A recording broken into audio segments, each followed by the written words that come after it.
are live. Let me know when you're in a comfortable spot.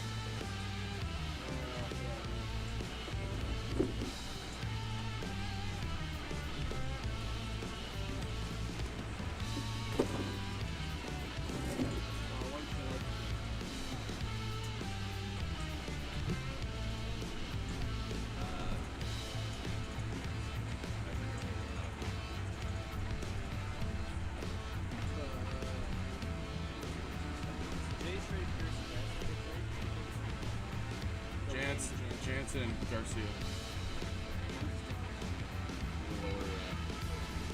It's the bottom.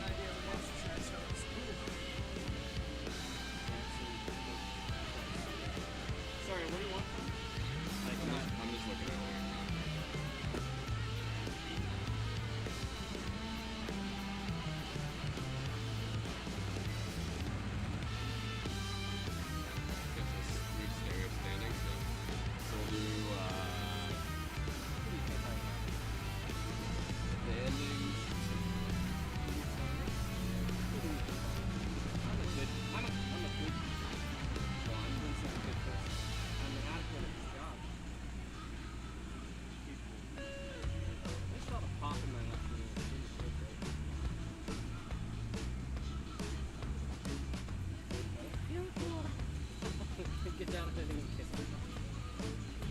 Thomas, where are you playing tonight?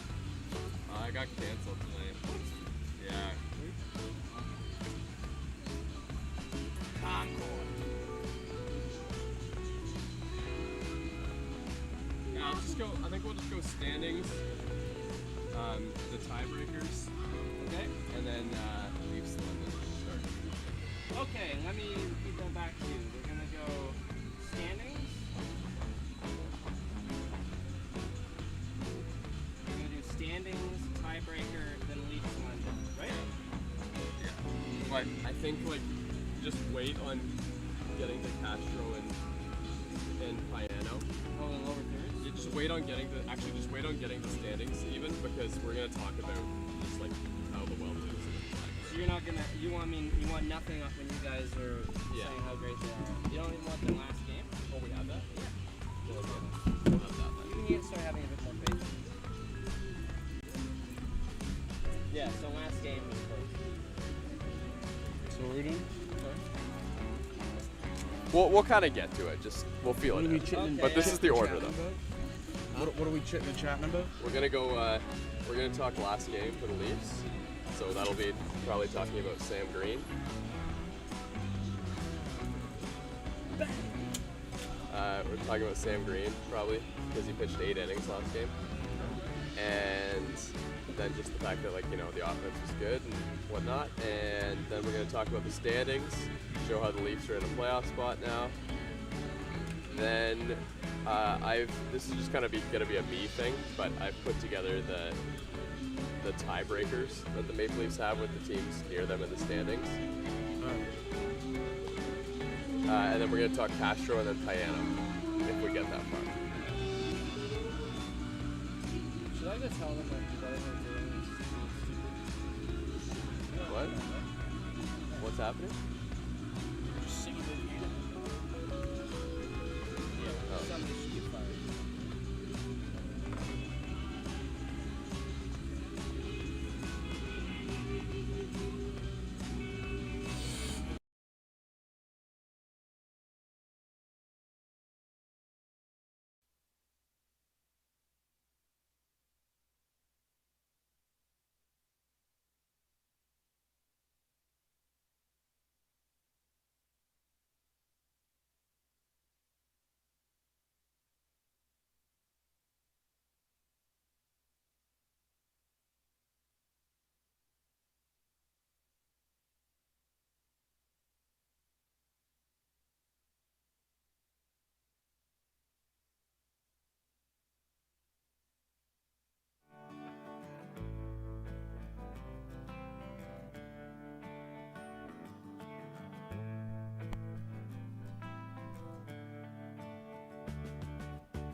Welcome to Toronto Maple Leafs Baseball on YouTube, brought to you by MNP. I'm Thomas West alongside Zach Benoit. And for the Maple Leafs, things are starting to really turn around this season, although very late. The goal for the Maple Leafs in the last couple of weeks was to try and get themselves into a playoff position. And Zach, they've done just that with a couple wins in a row.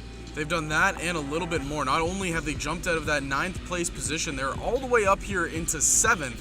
And like you mentioned, a couple wins and a little bit of good vibes on this Maple Leaf squad. Things have kind of changed over the last week. Yeah, the Brantford Red Sox looked like they were the team to beat, and they had a huge win over Brantford last game as well. And this was of the 7-2 variety, and it included a really good start from Sam Green. He went 8 innings, gave up 7 hits, just the 1 run, and struck out 5, and he got the win. And performances like that from Sam Green, that's exactly what the Maple Leafs need, because they're starting to rack up some other pitching firepower as well. Yeah, and when you look at what they've been able to do, it's been impressive. Sam Green especially, we always mention it whenever he's pitching here at Christie Pitts. He had that injury scare early on in the season. It looked like, we're not sure if he was going to be able to pitch again this year. And then he comes back, and he has just been so dominant, really, ever since returning back from that injury, and showcased that again the last time out with that 8 innings, like you mentioned. And also, it gives the bullpen that giant rest that they needed. And you have a lot of arms now that can be used in a very big game here against the London Majors. Well, the reason that it's important for the Maple Leafs to be tied or in front of some of these teams in the Intercounty Baseball League is because the Maple Leafs fare very well when it comes to the tiebreakers. Let's take a quick look at the Intercounty Baseball League standings here as well.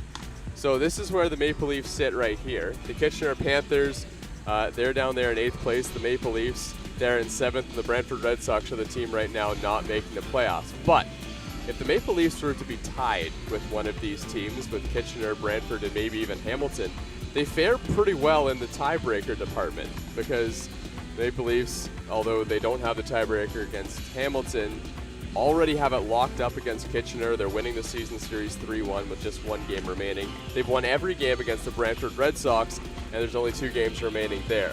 So the Maple Leafs need to just finish ahead or be tied, and they'll find themselves in a playoff position when things are all said and done. Let's flip over to the mound with Maple Leafs. Angel Castro is on the mound. This is a guy that has an ability to give the Maple Leafs a lot of innings. The only question for Angel Castro recently, Zach, is how many runs is he going to give up over that stretch? We've seen some performances where he's been really good. I mean, he had a great one against the Brantford Red Sox. But this London Majors team, if Angel Castro doesn't hit his spots today, they could do some damage against him. Yeah, and I think that's the key thing, is just he needs to kind of hit his spots and be the pitcher we know that he can be. I mean, Angel Castro, he has had a storied career over all levels and all appearances he's had, but then with the Maple Leafs, you've talked about it, he's had a lot of big games in the past. Well, he's going to need one of these big games today to happen, and, he has the stuff. It just can't leave some of those pitches over the plate for the side of the London Majors to hit. So this is how these two teams match up here today. The Toronto Maple Leafs and London Majors, obviously on quite different ends of the spectrum when it comes to record in the Intercounty Baseball League. Toronto and London have both had a lot of power in their lineup. We saw a great matchup between Starlin Joseph and John Salazzo, who are both featured in the Home Run Derby in the Intercounty Baseball League. And this is a small ballpark here at Dominico Field. And on a hot Sunday afternoon, here at Christie Pitts, it's a good day to see the long ball for sure.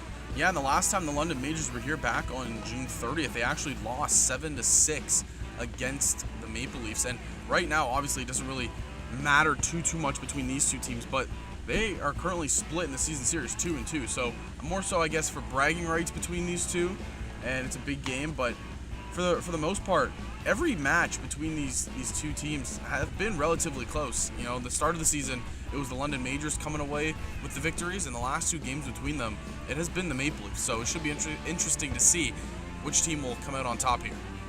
Victor Payano has been one of the best pitchers in the Intercounty Baseball League this season. He has an ERA of 2.23. There's no question that he's a dangerous pitcher in the IBL. He's a lefty, which doesn't fare well against the lefty-heavy Toronto Maple Leafs lineup. But he's also a guy who has had some success against Toronto. If you look back to way back at the beginning of the season, he made his Intercounty Baseball League debut against the Maple Leafs, went 4 2/3 innings, and he looked really good in that start. And ever since then, he's looked really great. Yeah, and the last time I believe he actually went deep into a ball game was back on July 5th against Brantford. He went 7 innings. His last 2 appearances on July 7th and 13th, they both looked like they were either opener or relief appearances. So he hasn't been stretched out in a pretty long time. So it should be interesting to see, can the Maple Leafs jump on him early, get some runs early in this ball game, or will Victor just kind of continue to roll and go on the hot streak like we've seen him do basically all season long? If there's any hope for the Maple Leafs, he did give up 10 hits over 7 innings in that game against Brantford, in which the London Majors won 3-2. Brantford has been at the losing end of some tight games lately, which the Maple Leafs do not mind at all. Let's take a look at the starting lineup.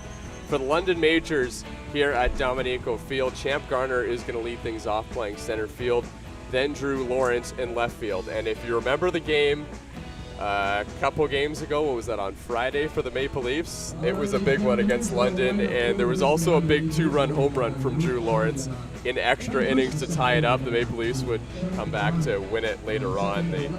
A lot happened in that game. I'm sure we'll get into it as the game goes on. Caden Cardoso, who was also in the home run derby for the London Majors, he's at first base and batting third. Starling Joseph is in right field. Eduardo DeOlio is doing the catching. Victor Plaz is back in the starting lineup, and he's at third base. Brad Verhoeven at DH. Tristan Osika is at second base, and Tyler Mosher is at shortstop. This is a high-powered London Majors lineup. Yeah, this is a London Majors team that has just been so good all year long. They're sitting third in the IBL right now, 18-10. But partner, they've been playing really, really well at home. They're 12-4 at home. On the road, only 6-6. So again, if there was a time for the Maple Leafs to kind of sneak a win against a really good team, it would be now, because London is on the road. The Maple Leafs, if you asked them coming into this weekend if they could win one game and it was against the Brantford Red Sox, they would probably be just fine with that. Well, they've won that game against Brantford. The night before, they won against London, which is an upset in terms of the standings in the Intercounty Baseball League this year. And now they're playing the London Majors again. At this point, Zach, I mean, the Maple Leafs are kind of playing with house money. If they come into this weekend winning 2 of 3, they're happy. If they win 3 of 3, they've got to be ecstatic. And I think all the boys in the dugout right now, like there have been posts going on social media, and the vibes are high. The vibes are high right now in the Maple Leafs clubhouse, and they have been saying they want to sweep the weekend. So I think, like you mentioned, they are playing with house money right now. So they're not they won't be too upset if they lose this one. They've won 2 out of 3 on the weekend, but I think a lot of the boys right now in blue, they want to sweep the weekend and continue to climb up this IBL standings. We're going to go try and go live today with a couple Maple Leafs players on the field, particularly from the bullpen. So we'll hope to get you that throughout the game, and I'm sure we'll get some perspective on those aforementioned vibes as well. Let's take a look at the starting lineup for the Maple Leafs here today. Jose Vanicio is in the leadoff spot for the Maple Leafs, playing shortstop. Then Jordan Castaldo's at first base. Jonathan Salazzo, the power-hitting lefty, is at third base for the Maple Leafs, and cleaning up is Marcus Connect. Doing the catching is Justin Mara. Ryan Dos Santos is out in left field. Dan Mara is at second base. Jesse Hodges is in the DH spot. Don't be surprised to see him come in and pitch, and the Maple Leafs lose that DH spot late in the game if they need it. And Charlie Towers, who's been red hot for the Maple Leafs, he's been red hot for a while, is out in right field. We just continue to see offense from Charlie Towers. This was a source that I don't think they really expected much offense. They knew the defense was going to be really good from Charlie Towers, but now the defense is in right field, which is something that he hadn't done before coming to the Maple Leafs, and he's kind of forcing his way into the lineup just because he's been hitting so well. Yeah, for sure. And then when you look at the other players on the team in the middle infield, to be more exact, Jose Vanicio, Dan Mara, those 2 players, they've been turning their seasons around. They've been looking a little bit better. So again, it's been hard to get Charlie Towers' bat in the lineup. Well, and the ability for him to play right field, that's just massive. When you look up and down, the batting stats for this team, you see John Salazzo leading the way for the squad with 328 batting average. Towers right behind him, 327. And then Dos Santos, who's also just been red hot basically the entire season at 319. This lineup, the offense, it's been a slow turning ship. At the start of the season, it was just 3 guys that kind of seemed were hot. Nobody else was really getting anything going. But for the most part, later on, it seems they've been kind of more patient at the plate. Their approach has been, let's just kind of figure out and find our pitch, don't wild swing. And that approach has been working. A lot of players have been getting red hot and at the right time. Well, if you flip things over to the other side of things for the London Majors, they have a Charlie Towers-like player in the lineup right now as well. And the Maple Leafs know him maybe a little bit too well. That's Drew Lawrence. He's also been forcing his way into the lineup. He didn't start every game at the beginning of the season for the London Majors. In fact, if you look back on his season, he's only had 4 at-bats twice in a game since early May. But he had 2 hits, including a home run against the Toronto Maple Leafs last time. He's also been a guy who just comes off the bench and gets hits, or when he's started, he's getting hits as well. If you look back to July 1st against Barrie, that was the last time he got a start before the Toronto game. He went 3 for 4. He's someone who the Maple Leafs might want to watch out for in the lineup as well. And when you're looking at the stats dating all the way back to June 23rd, that was a streak of every time he's starting a game, getting the at-bats, he's getting a hit. He's had a couple of games, like you mentioned, where he's just come in off the bench and had 1 at-bat. But when he's starting in the lineup, he's producing. And if you're going to play like that, your bat is going to be in the lineup almost daily. Toronto Maple Leafs are going to look for a good start from Angel Castro. We know that he has the ability to go really deep into a ball game. That's big for the Maple Leafs. This is the first time in a while they're playing 3 games in 3 days, so that will be a challenge. They definitely need some length from Angel Castro. And how important was it for Sam Green to go 8 innings last time out and save the Maple Leafs bullpen? I mean, that's what's giving them a chance in this one here today. Oh, absolutely. And when you're able to play these amount of games in this short period of time, 3 games in 3 days, and you have a 4th one, just what, 2 days of rest and going on to play Hamilton on Wednesday. It is massive, especially what Sam Green did yesterday, because that bullpen, a lot of arms weren't used. Nagorski was the only one that came in. So you have a lot of arms and a lot of people that you can kind of go to here in this one, barring, knock on wood, that Angel Castro doesn't go deep. If he doesn't go, you have the arms to use. So it's massive of what Sam Green did yesterday. Angel Castro has not pitched against the London Majors since back in the playoffs a couple of years ago in the Intercounty Baseball League Finals. So we'll take a quick break here for the national anthem and be right back. It's Toronto Maple Leafs Baseball on YouTube, brought to you by MNP.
Taking a look at some of the other action happening in the Intercounty Baseball League today. This is the game between the Brantford Red Sox and Hamilton Cardinals, which is just underway in the top of the first inning. Brett Lawson is on the mound for the Hamilton Cardinals, and Jeremiah Sucre is pitching for the Brantford Red Sox. This is a big game that the Maple Leafs will be watching out for, because if they were able to win today and the Brantford Red Sox were to lose, the Maple Leafs would, they wouldn't have a stranglehold on the last playoff spot, but they would feel a lot more comfortable. And then there's some other action as well that concerns the Maple Leafs. That's Kitchener, and to be honest, they're in tough today. They're playing against the Welland Jackfish, but Welland hasn't really been lights out lately, so the Maple Leafs hoping that the Welland Jackfish can continue their winning ways against Kitchener and get the Maple Leafs even higher in the standings, as they could see themselves solely in 7th place in the Inter-County Baseball League. But we'll shift our attention now to the game at hand. This is Angel Castro pitching, Justin Mara doing the catcher, and the Maple Leafs, what they want from Angel Castro is a quick first inning, right? We know that he can throw a lot of pitches, but if Angel Castro can get through a nice, easy first inning and get himself in a rhythm, we've seen him have a lot of success when he can do that. Yeah, and like you mentioned, if he can get through this inning quickly as possible, it'll be massive for the Leafs, because you get the bats that have been red hot up right away, and I think that's kind of the key thing. That's probably what's going through the mind of Castro, is just get through this first as quick as he can, as clean as he can, and let the bats do their work, because they have been red hot. Champ Garner is going to lead things off for the London Majors, hitting .270 on the season. Champ Garner has played in 26 games for the London Majors this year. Here's the first pitch from Castro. And Garner hits a high chopper. This one's to second base. Charging as Dan Mara gets a bad hop, but snags it anyway and throws to first in time for out number 1. That's a good way to get through a quick inning. 1 pitch, 1 out for Angel Castro. Yeah, fantastic job by Castro. I think that was the first pitch of the ball game, too, partner. It was, yeah. And we said work quickly. I don't know if we meant this quickly, but that's, hey, we'll take out number 1.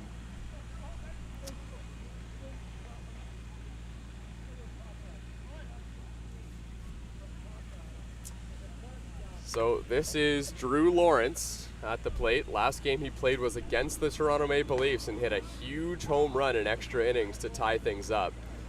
The London Majors had the ghost runner out at second base and 1 out in the inning, and it looked like the Maple Leafs were going to cruise home to the victory, but Lawrence had other plans, and he takes low and outside 1-1.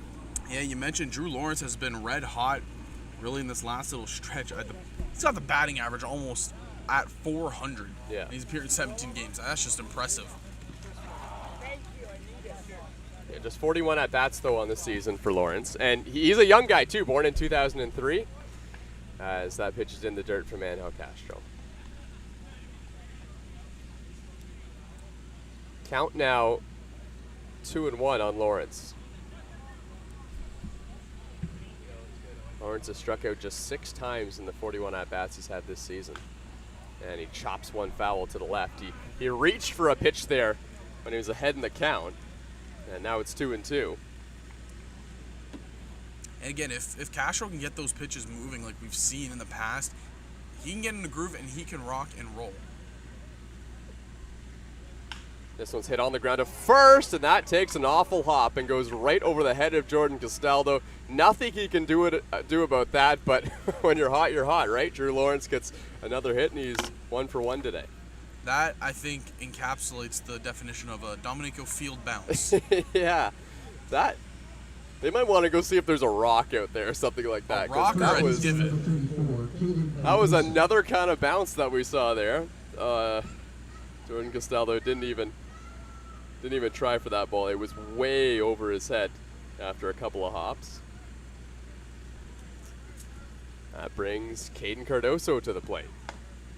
And he takes just outside ball 1.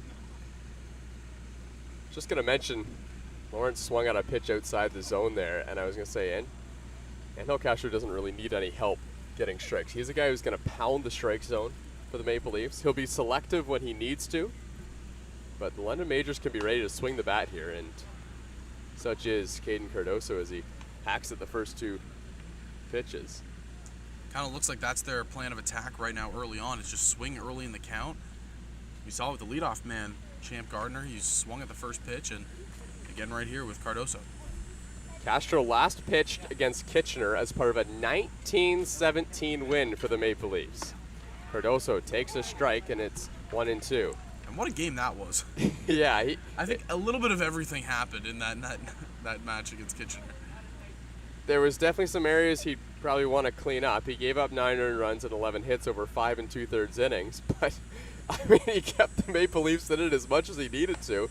The offense was on fire that day, and to be fair to Angel, everything was just getting down for a base hit that day. And the Maple Leafs, fortunately, came away with the win, which is why they're sitting here in the final playoff spot in the Intercounty Baseball League right now. Here's the 2-2. And that one's in the dirt.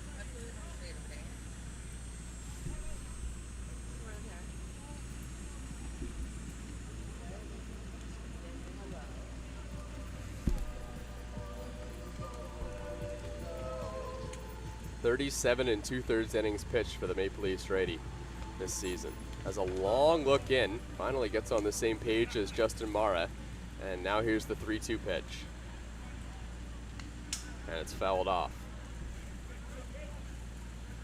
And El Castro will have to bring it back in the strike zone again. And remember, Caden Cardoso is a dangerous hitter, hitting .384 this season and 112 at-bats for the London Majors. He's hit 6 of them out of the ballpark and driven in 21 runs. Another 3-2 from Castro. Swing and a miss, strike 3. A big strikeout from the Maple Leafs righty, and he has 2 away in the inning. How about that from Castro? He trusts the fastball right there in the 3-2 count, and he just throws one high and gets Cardoso chasing. A massive out number 2 to a hitter that has been very good all year long in Caden Cardoso, almost batting .385. But now you have another good hitter in Starling Joseph, who we know, partner, he has a lot of pop in that bat. Yeah, he sure does. First pitch is up and in, and Starling Joseph's just a good hitter.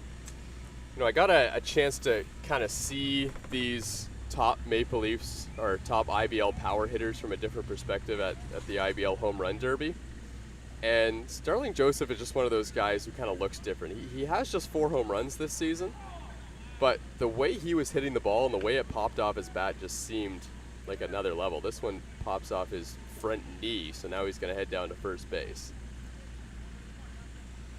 And it's just an easy swing, and I think when certain power hitters have that swing and they get into a groove, really anything that comes off their bat, it's going to sail far. Yeah, he has pop. I think that's the best way to describe it. Now it's Eduardo DeOlio. Another guy that's a tough out in this London Majors lineup. Has also driven in 21 runs this season. One of 3 guys that has appeared in all 28 games so far for the side of this London Majors squad. Starling Joseph appearing in 27, almost there. Yeah, you don't see that every day from a catcher, that's for sure. And I'm sure the London Majors, they love seeing that production out of the catcher too. 263 average, but the home runs and the power, I mean, that's Eduardo DeOlio's game. It looks like 8 extra base hits so far on the year. DeOlio was 1 for 5 in the Majors last game against Toronto on Friday. Here's the first pitch from Castro, and it's up and in. Now this is kind of interesting, Zach, what we're seeing from Angel Castro here. He's been a guy who usually works very, very quickly. He tries to get into a rhythm, and he tries to catch the batters off guard a little bit. He is working slowly on the mound right now for the Maple Leafs. There's a strike, and the count's 1-1. And it looks like he's just kind of making those mental adjustments from batter to batter. We just saw him hit Starling Joseph. It looked like on a fastball that kind of just stayed up and in. And the first pitch he had here to DeOlio, kind of similar thing. It was a high and in fastball to a righty. There's a big swing and a miss, and it's 1-2. And the next 2 pitches we see, he's adjusted perfectly, and he's come back with a fastball in the inner half and then looked like an off-speed. Angel Castro is a guy that sometimes just runs on pure adrenaline, and you'll see a big boost go through his body here if he can get Eduardo DeOlio. Here's the 1-2 pitch. And it's just outside. That was the big yell and the skip off the mound from Castro, but he didn't get the call. So now he's going to have to refocus and throw a 2-2 pitch. That was a beautifully executed, it looked like a slider, just kind of He set him up with the pitch before, and that time he went a little bit farther out. He just couldn't get the call.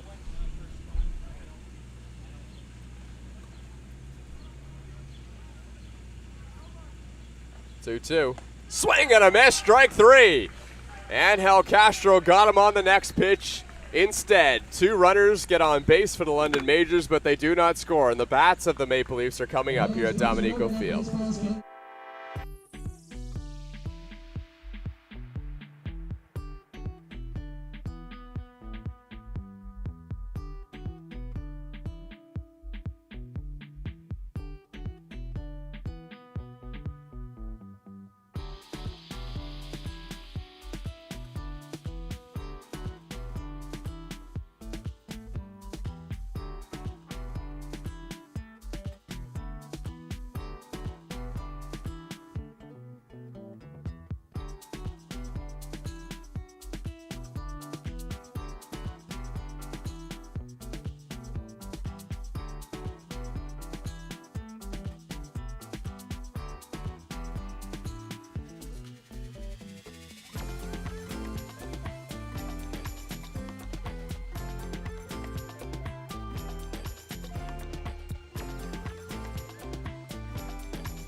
Well, the Maple Leafs are going to need to find a way to get on base against Victor Payano and the London Majors. And here's some good candidates. Here are the top 5 in the Intercounty Baseball League in walks this season. Now, Jordan Castaldo and Ryan Dos Santos have a little bit of an advantage because they played the most games in the Intercounty Baseball League. But, I mean, the numbers from Jordan Castaldo are blowing everyone out of the water in terms of walks. This is something we see every year from Jordan Castaldo. The guy that's interesting is Justin Mara. He's hitting in the 5 spot today for the Maple Leafs. He has 19 walks, but he hasn't played in a couple of weeks. Just came back into the lineup, and the Maple Leafs have good discipline at the plate. This guy, Jose Vinicio, he likes to swing the bat quite a bit, but the guys behind him can really get on base. Jordan Castaldo prides himself in being able to pick the right pitch, and with that, he gets a lot of walks. Yeah, and he's coming up behind Jose Vinicio. And I mean, like Jordan Castaldo, we talk about it nonstop. He has more walks than he does strikeouts. 28 walks to 26 strikeouts. And like you mentioned, Justin Mara, 19 walks, 20 strikeouts. I mean, he's just right up there as well. He has a fantastic eye at the plate. So Jose Vinicio at the plate, squared around to bunt, but I don't think he was bunting. He took strike 1 from Victor Payano. And now he takes high, and the count's 1-1.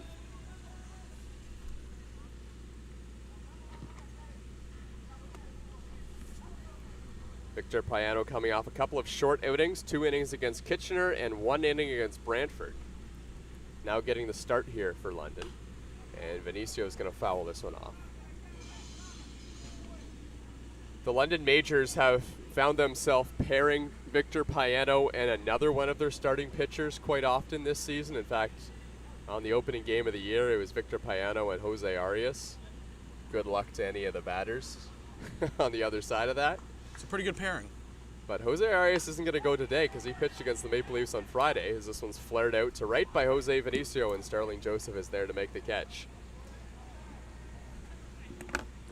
I get the feeling that Jose Vinicio knows Starling Joseph quite well. They were chattering a lot in batting practice. I mean, it was actually hard for Jose Vinicio to get off the field while the London Majors were taking BP because he spent so much time chatting with Starling Joseph, and he gave him a little yell out there as he rounded first base on that flyout as well. I'm also quite sure it's all in good nature as well. So this is Jordan Castaldo with his 28 walks this season. And he takes just outside, ball 1. And again, it's always so rare when you look at stats. You see Castaldo's batting average under 288, but really, I don't think the average kind of just gives you justice of how good his season has actually been. good breaking ball there from Payano.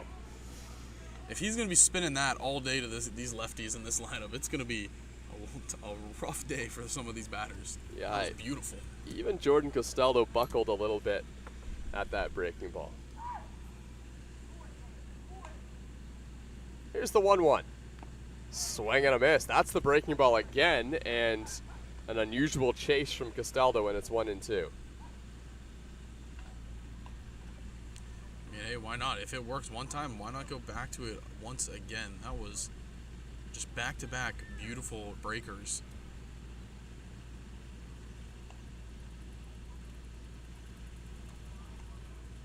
See if Payano goes back to the well. He doesn't. It's a fastball on the outside corner, and he froze him. Strike 3 called. And Jordan Castaldo doesn't like the call. Fans behind home plate don't like it either. Third baseman number 17, John Sorlazo.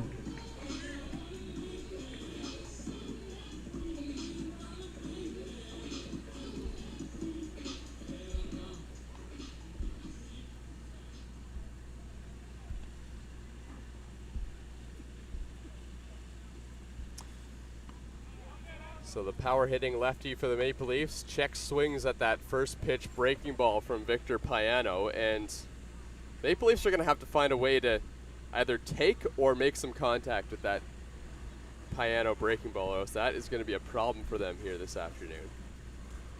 There it is again, and it's in there for a strike, and Solazzo didn't like the look of it. And it's just, it seems like it's just such a tough read right now out of the hand for some of these Maple Leaf hitters. Castaldo, a guy that is so good at kind of just getting the pitch right out of the pitcher's hand. We saw him get fooled by the 2 pitches here quickly to Solazzo as well. He's going to try and freeze him with the fastball again. And he doesn't quite. It misses just outside, maybe a bit up.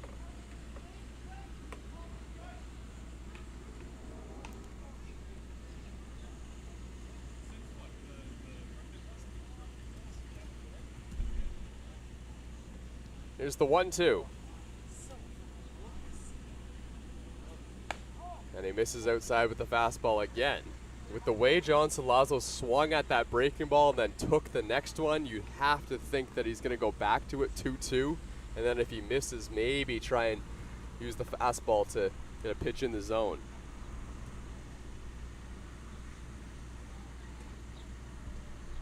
Here's the 2-2 pitch to Solazzo. And it's a fastball, and John Solazzo pops it up back behind home plate. Boy, John Solazzo nearly got a pitch he could hit there, but I think maybe the fastball there might have even surprised him.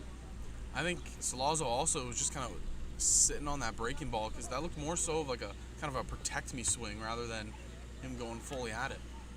Now here comes the breaking ball. The 2-2, and it froze him for strike 3 called. So Victor Payano gets a couple of strikeouts in the inning and a flyout from Jose Vinicio, and the Maple Leafs go 1-2-3 as we head to the second here at Dominico Field.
Back here at Dominico Field, sunny Sunday afternoon here at the pits, and a scorching hot one too.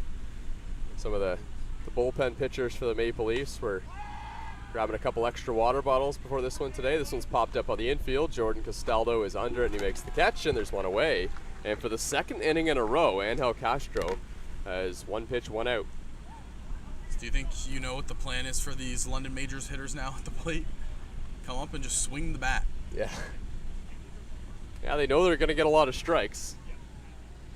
But if Angel Castro can snap off that slider that we saw to finish the last inning on 2 consecutive pitches, that's going to be hard to hit for right-handed hitters in this London Majors lineup.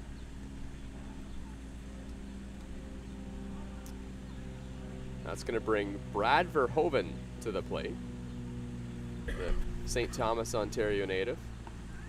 And he takes a strike at the knees. Brad Verhoeven has played in 19 games for London. He's hitting .275 this season.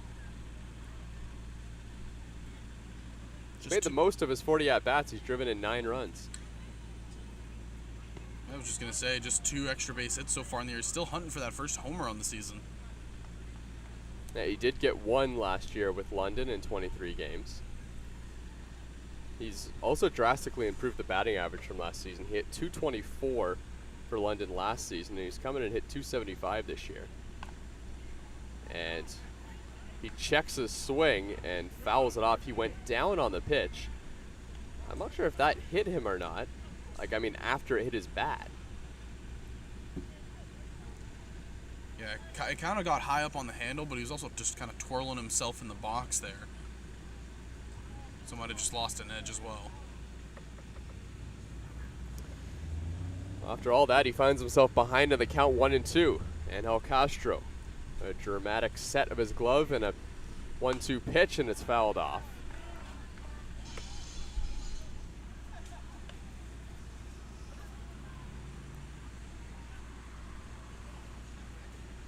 Castro has managed to strike out quite a few batters this season, averaging more than a strikeout an inning. He struck out 42 over the 37 2/3 innings pitched he had coming into today.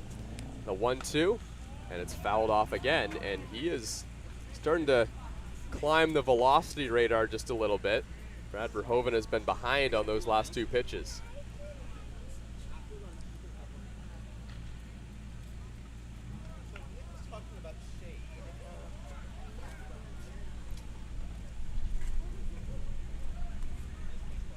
The 1-2. And it's hit on the ground. Dan Marr is going to charge in. Now he scoops it up. He throws to first in time to get the out. And there's quickly 2 away for Angel Castro.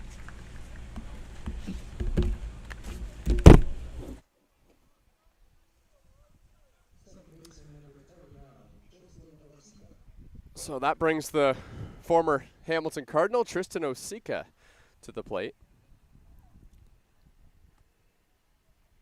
Osika has had a good year with London. He's hitting .295 on the season.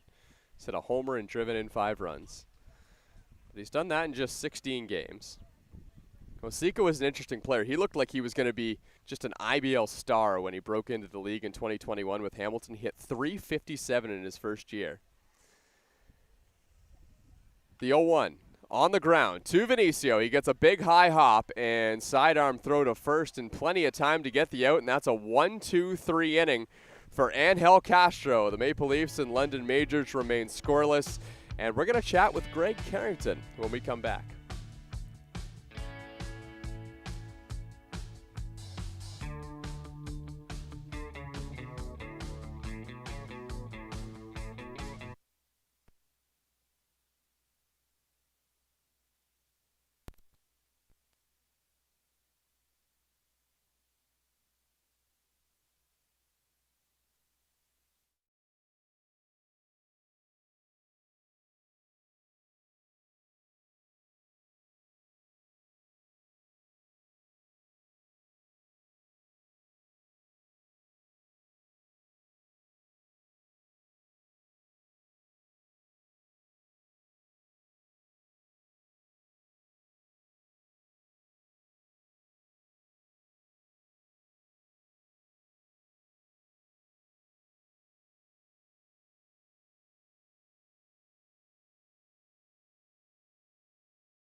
All right, welcome back to Toronto Maple Leafs Baseball on YouTube. Pleased to be joined now by Greg Carrington in the bullpen for the Toronto Maple Leafs. Greg, how you doing down there? Doing well, man. It's a beautiful day for it. Greg, I know that, I've seen you guys, kind of hanging out down the bullpen. I know you're kind of new to this pitching thing this season, but how fun is it just kind of watching the game from down there in the bullpen and hanging out with the guys? It's pretty great. Like, I get to talk to the outfielders still. Like, it kind of feels like I'm still out there in the outfield. It's pretty nice. And, I go back and forth quite a bit. I never really know how long to stay in one spot. Never know your number's going to be called on either side. So. Yeah. What's this time like for you? I know we're early in the ball game. You're a guy who usually comes in late in the ball game in relief. What does the warm-up routine look for you here for you in the second inning? Well, the luxury of being an outfielder is, you always got to stay ready. You probably make maybe one meaningful throw a game, sometimes two, sometimes none a week. So, it's pretty quick for me to get ready. So as the game's going on, just kind of watch what the hitters are doing on their team. Sometimes I'll throw a little positioning in there for Dos Santos out there and left.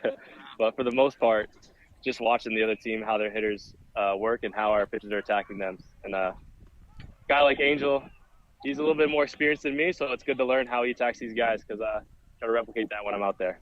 How much does it fire the guys up when you hear Angel Castro yelling when he comes back to the dugout after he's pitching?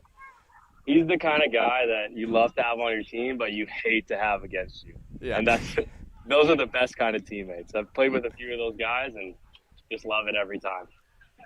Speaking of getting ready quickly, I want to take you back to a couple games ago against, I believe it was Brantford. You got your first Intercounty Baseball League save. I know DR got hurt in that game and you had to come in quickly. What were you feeling in that moment? I don't know. I just thought, okay, here's an opportunity to get a job done. It's a clean inning, so I didn't have to come in with anybody on base. And luckily, I had a little bit of extra time prior to the inning because he got hurt hitting. I don't know if he wanted to drop a bunt down. That guy's a competitor. He's not just going to lay down and sit with the bat on his shoulder if he's got an opportunity to do something fun. So gave me a little bit extra time to get locked in and ready to go and getting little seeds on my head from Greener. But yeah, it was really fun. It was nice to have an opportunity to do something like that.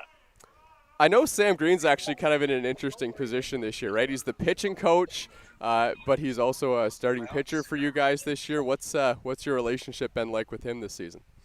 Oh, fantastic. Ever since he came to the team a few years ago, it's been fun. He's been a great guy, and having him as a pitching coach, we both were training our pitching stuff at the same facility over the wintertime.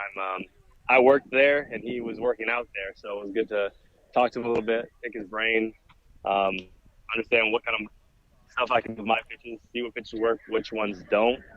So it's really good to have somebody like him on the squad. When you guys are kind of talking shop there, what kind of stuff are you talking about? Is it kind of, how you throw your pitches? Is it when you're going to throw them in counts and stuff like that? For me, I haven't really talked that much about when to throw pitches when. I just kind of not try to throw the pitch going in the same direction twice. I got one that goes one way, one that goes the other way, one that goes down. So I just kind of try to mix it up.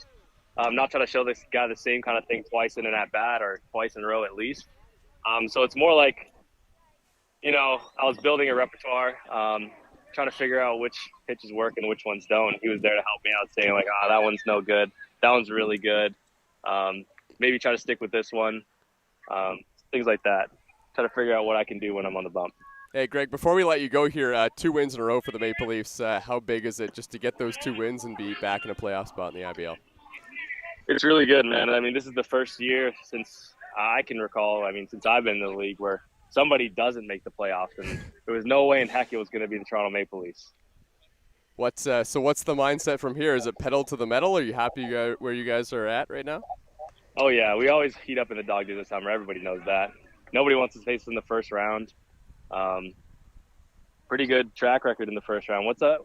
Do you remember how many first rounds we've won in a row so far? I don't have a number on it completely. Like 6 first rounds or something in a row that we've made it through, or? I don't have the exact number, but you've won a lot of rounds lately as a team. Oh, yeah, absolutely. So, yeah, just getting into the first round, we're the guys that nobody wants to face. We got a lot of veteran guys, and, when it matters, we show up. So All right, Greg, we'll let you go. Thanks so much for doing this, and have fun down there in the bullpen. Appreciate it. It was a good time. All right, thanks, bud. See ya.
All right, great to chat with Greg Carrington there, pitcher for the Toronto Maple Leafs. And we're back here at Dominico Field. How was your walk down to the bullpen? That is a big hill. Yeah. You always forget about it. And the crazy thing, I don't know if Angel Castro does it anymore, but he used to run up and down the hill before games when he wasn't starting 10 times. Why? Here at Dominico Field. Yeah, I don't know. Hit on the ground, up the middle into center field for a base hit. So the shortstop, Ty Mosher, is aboard. And a throwback to first base. And did they back pick Mosher? I think the call was safe, but that was close. Everyone except Jordan Castaldo was sleeping on that play.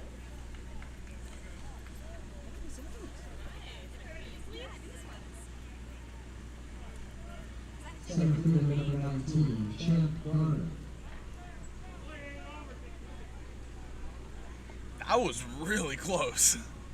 I think it was closer than we thought it was up here. Yeah, I don't have my replay set up, but we'll try and get that for you later in the game. Or you could double tap your screen on the left side a couple times. Double tap the screen on the left side, then hit that gear icon. You can put that baby in .25. Oh, to slow it down? Of course.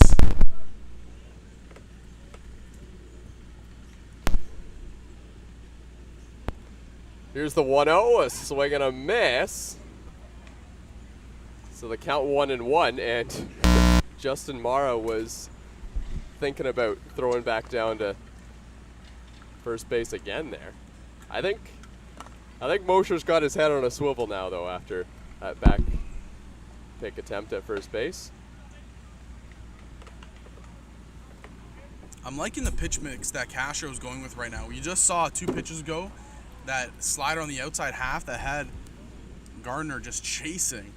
And then he goes back with a high fastball, so you kind of get different perspectives if you're the batter. Wouldn't be surprised here to see another breaking ball in the other half. Here's a ground ball. Dan Mara played perfectly at second base. Out number 1, on to first, and it's in the dirt. It gets away from Jordan Castaldo. Kind of points back at Dan Mara to say, my bad. But the Maple Leafs do get the out at second base.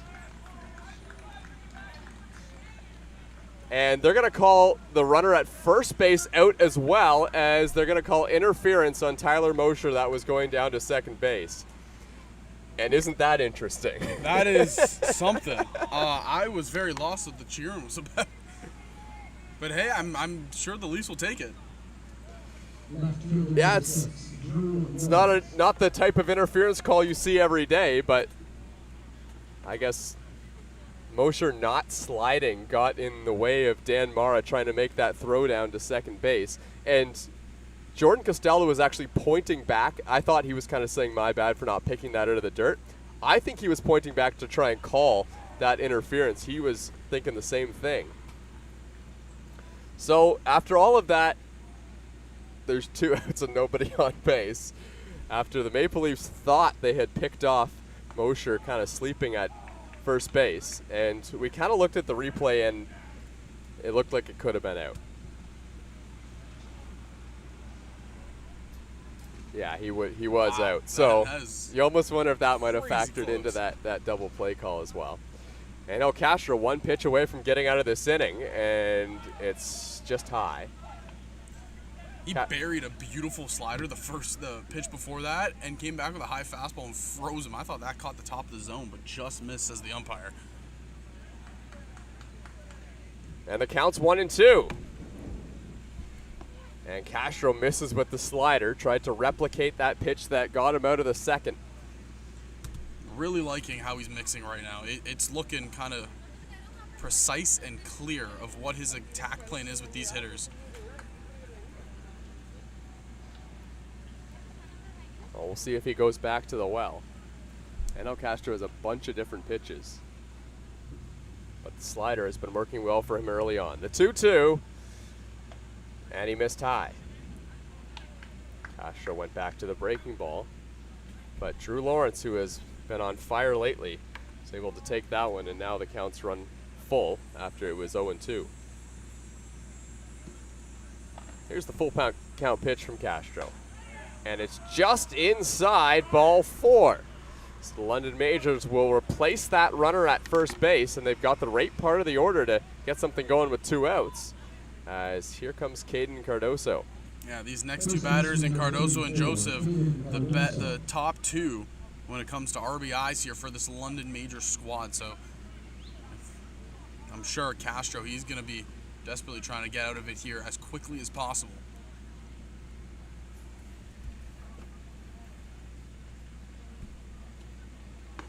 The first pitch to Cardoso out of Abbotsford, British Columbia is taken low and away. Cardoso played with the Antelope Valley Pioneers before coming here to the London Majors this season. And he's always been a good hitter wherever he's played. This time he pops it up, and the Maple Leafs might have got out of danger. Dan Mara drifts over just on the outfield grass, and he makes the catch for out number 3, and Angel Castro gets a double play, walks the guy, and then gets out of the inning, getting through a tough hitter in Caden Cardoso. It's the Maple Leafs and London Majors scoreless at Dominico Field.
So it's the second baseman, Dan Mara, who's leading things off for the Maple Leafs. Jesse Hodges is behind him, and then Charlie Towers, who's been an interesting hitter for the Maple Leafs lately. He's in the 9 spot and due up third. Victor Payano has been excellent so far, has not given up a hit or a walk against this Maple Leafs lineup through 2 innings. And Dan Mara takes a strike.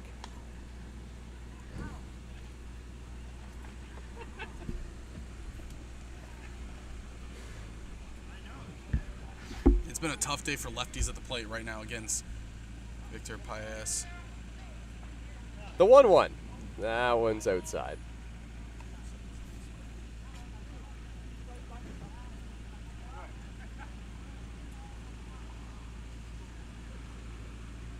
Dan Mara ahead in the count 2-1.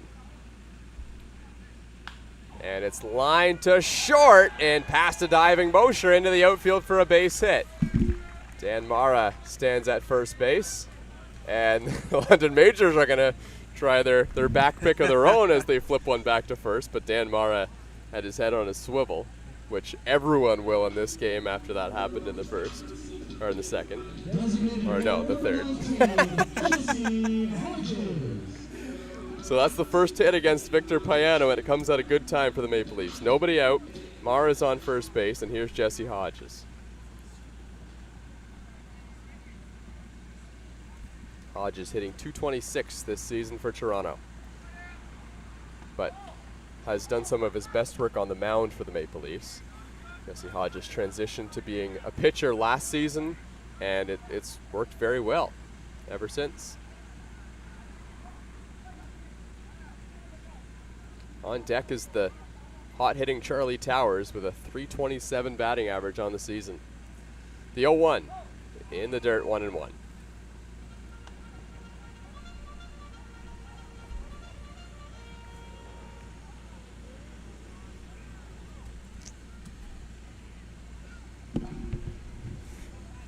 Dan Mara with a modest lead at first base.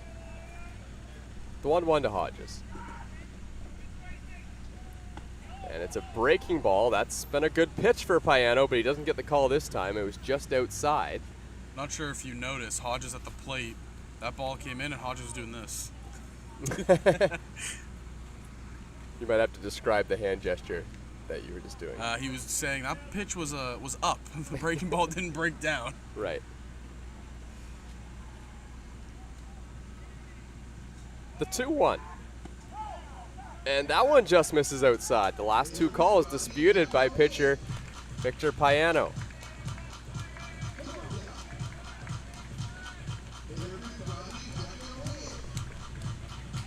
Three and 1 the count on Jesse Hodges. He's got good power, and he's one of the few righties in the lineup for the Maple Leafs. See if he can pick out a fastball here against Victor Payano. And he does, and he lifts it into center field. But that one's going to hang up for Champ Garner, who makes the catch. And now there's one away. Got a good piece of it, but it looked like he just got underneath it too much right there was Hodges.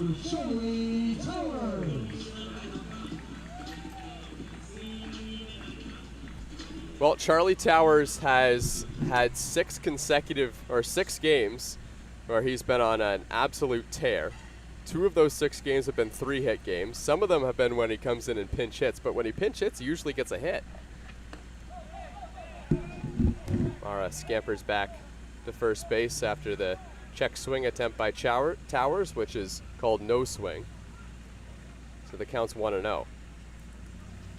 Charlie Towers came in and pinch hit against Brantford, and what do you know? We got another hit. He was 1 for 1 on the day. He was 1 for 2 against London after coming in and playing third base for the Maple Leafs. It seems like Towers' approach, it's a very quiet approach when he's going up there looking for something to hit. 11 strikeouts, 10 walks. So he sees the ball very well.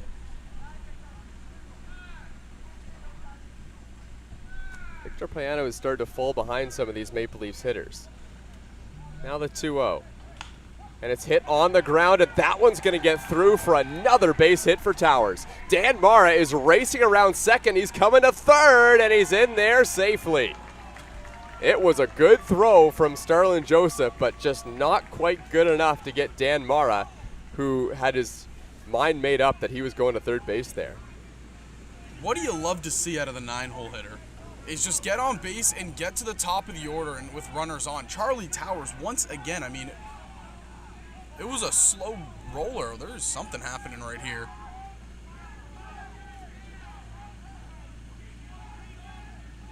Well, there's some protests coming from the London Majors dugout. I'm not sure if it had something to do with the play at third base or not.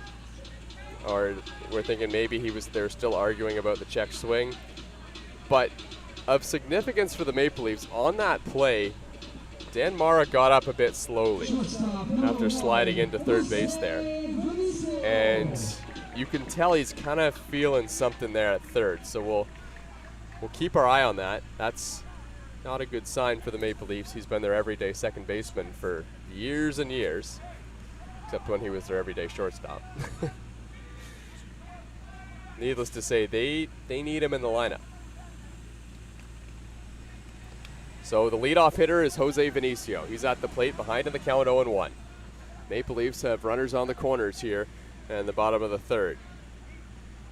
And Payano is going to throw back to first base, but Charlie Towers had a good read on that pickoff move. He was diving in as soon as he saw the movement. I wouldn't be surprised to see Towers take off for second here, stay out of any double play. He has plus speed. And why not try to get another runner in scoring position here? Because if that ball gets through and Towers has already taken off, he can go first to home. The 0-1, Towers does not go. Vinicio's going to bunt it towards first, and it's a beauty, and there's no play anywhere. Dan Mara comes in to score. The Maple Leafs lead 1-0, and they're looking for more here in the third. That is a phenomenal bunt out of Jose Vinicio. He read the infield perfectly there. The second baseman crashed a bit to second, then realized he had to go the other way to first, and there was just absolutely no play to be made. Jose Vinicio, that's the kind of stuff that we've been waiting to see out of his bat. Fantastic job done.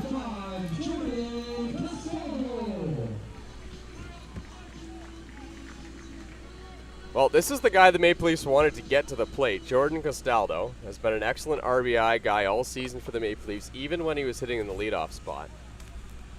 And he's got a runner in scoring position and Towers at second, who has great speed. And Jose Vinicio at first base, who might have some of the best speed in the Intercounty Baseball League. And Castaldo swings at the first pitch. That's not something you see every day.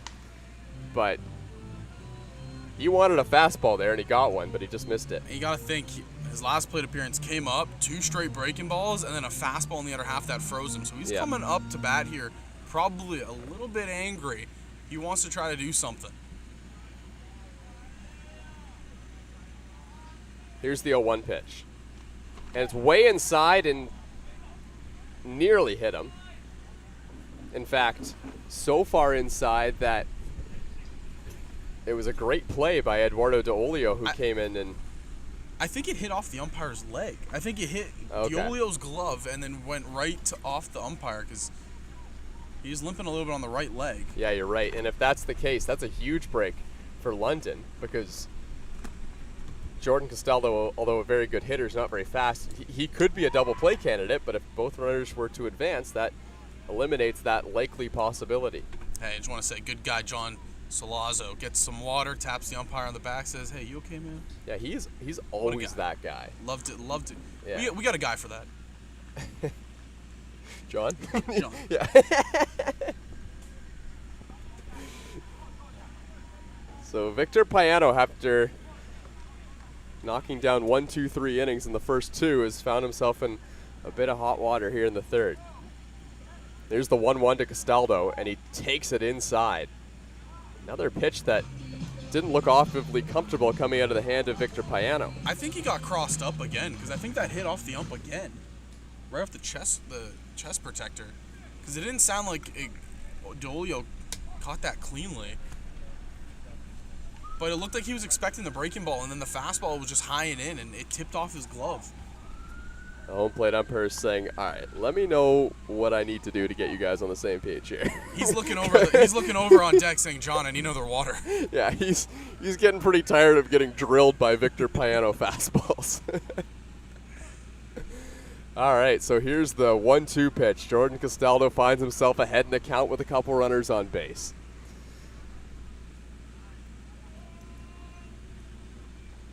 And he checks his swing. Both runners are going to move up. It's called a swing, so the count's now 2-2, but now the Maple Leafs have a couple runners in scoring position. And this isn't the worst spot for Jordan Castaldo. He can hit with 2 strikes, but with that being said, the breaking ball is a problem from Victor Payano, and this is the kind of situation where he needs a good one to get himself out of the inning. And again, it just didn't seem like Deolio was expecting the break there. Just the way he reacted to the breaking ball again and walking back to the mound, Victor, he signaled the umpire again saying, "My bad." I think there's something going on with the signs here.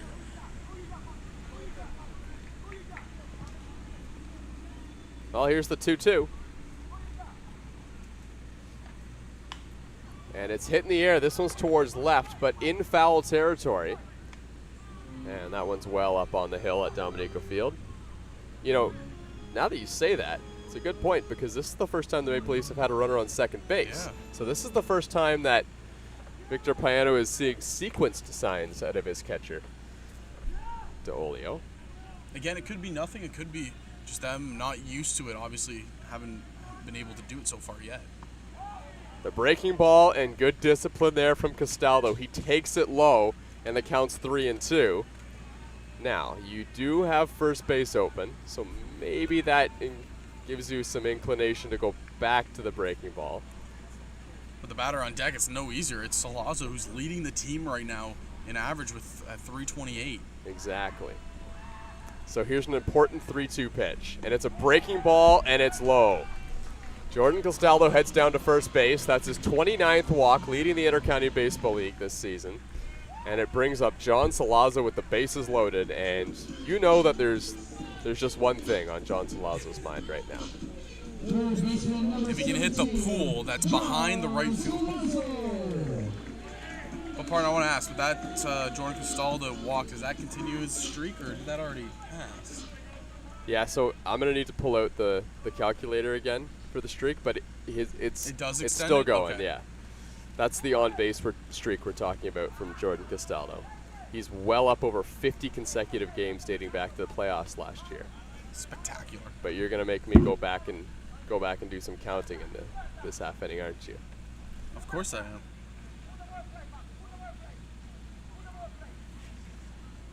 Oh, 0-1 the count to Salazzo. And it's hit on the ground, foul towards first base, and now it's 0-2.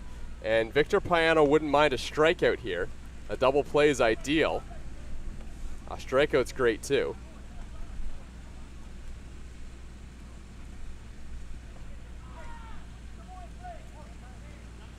The Maple Leafs have Marcus Connect and Justin Mara looming on deck. Marcus Connect is a righty.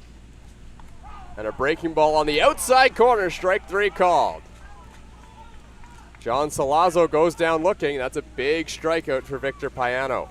That breaking ball caught that outside corner. I mean, it's a tough one right there. It is hard. When that breaking ball out of a lefty's hand is snapping like that, it is hard to pick it up. Out of the hand, it looks like it's going to break, but it's going to break just over the inner half where it's not going to catch the plate, and then it goes to the opposite side of the plate and catches the bottom corner. It's just a beautiful pitch. Well, here's a guy that loves to hit the fastball. It's Marcus Connect. But I don't know if he's going to get one early in the count here from Victor Payano. Here's the first pitch, and it is a fastball, and he swings through it. Marcus Connect might have been sitting on a breaking ball there. He was well behind that Payano fastball. It was a high fastball that, again, like you said, Connect, he loves to hit those.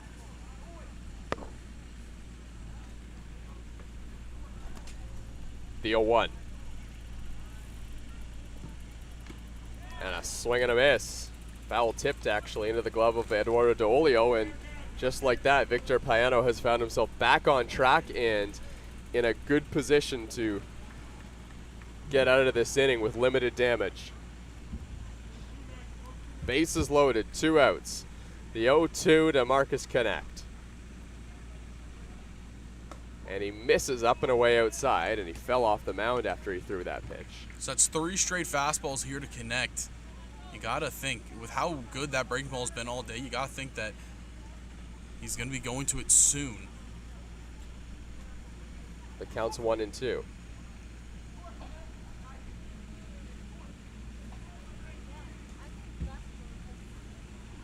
And a swing and a miss at a pitch in the dirt.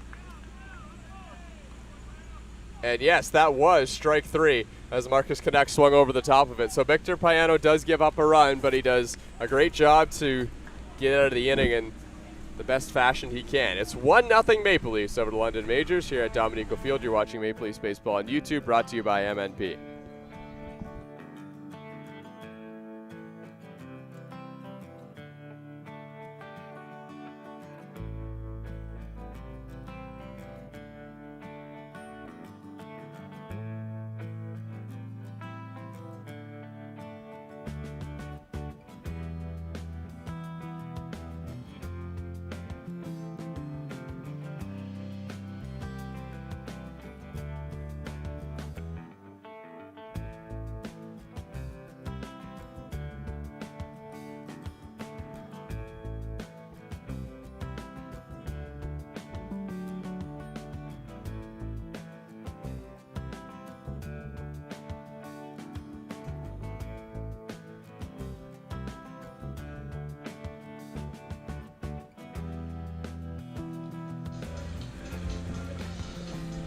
Well, as you know, the trade deadline in the Intercounty Baseball League is coming up soon. It's at tomorrow at midnight.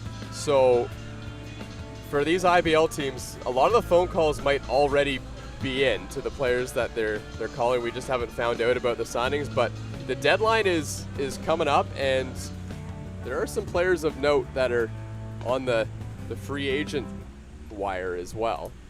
Those are some of the guys right there, and if these guys do get dropped right at the end of the deadline, they still have 48 hours to sign with a new team. So the deadline for players to get picked up after the trade deadline gives them an extra 48 hours, but to sign players from overseas or a lot of guys from the Frontier League like we've been seeing recently, or out of the Guelph Police Force, that's Dalton Pompey. Yep. That deadline is coming up. There have been some big moves made lately. The London Majors signed Tyler Gillies, and there's a big D1 player that the Brantford Red Sox signed recently as well, and Mike Dorsian. I'm trying to remember, the news just broke. I believe it was Barry that signed Brandon Nicholson. Yeah, Barry signed Brandon Nicholson, but Brandon Nicholson was one of those released players, so technically he would still be one of those players that would have more time to get signed after the deadline. And then Dalton Pompey was just signed to Guelph. He played for Guelph 2 seasons ago and was excellent. Hit I have it written down actually, 381 back in 2022, and not to mention great defense in the outfield as well, because as many know, Dalton Pompey played in the major leagues for the Toronto Blue Jays not too long ago. But I don't think Dalton Pompey's been playing a lot of baseball lately, because he's working full-time as a police officer now out in Guelph. But, I mean, if you played Major League Baseball, I think you're all right. Yeah, I think you're all right. Yeah. There's a check swing on a nasty breaking ball. And they're going to say Sterling Joseph went around, so the count's now 1-2. Now, partner, I want to ask, do you have any tidbits, or do you think the Leafs are going to do any moves before that deadline comes? Yeah, I do. I'm assuming on the pitching front side, or? I think there's a possibility on the pitching front. Okay. I don't think signing a batter's out of the question either. There's a swing and a miss, strike 3. And El Castro gets Sterling Joseph. But, you know, there's still a lot of things that have to fall in place for any team that's signing. For I sure, mean, for sure. there's a lot of phone lines out to different players and different organizations, so it will be an interesting day tomorrow, to say the least. Not even just tomorrow. I mean, just in general, baseball on all levels. The next couple of days, the next 3 days should just be exciting to say the least.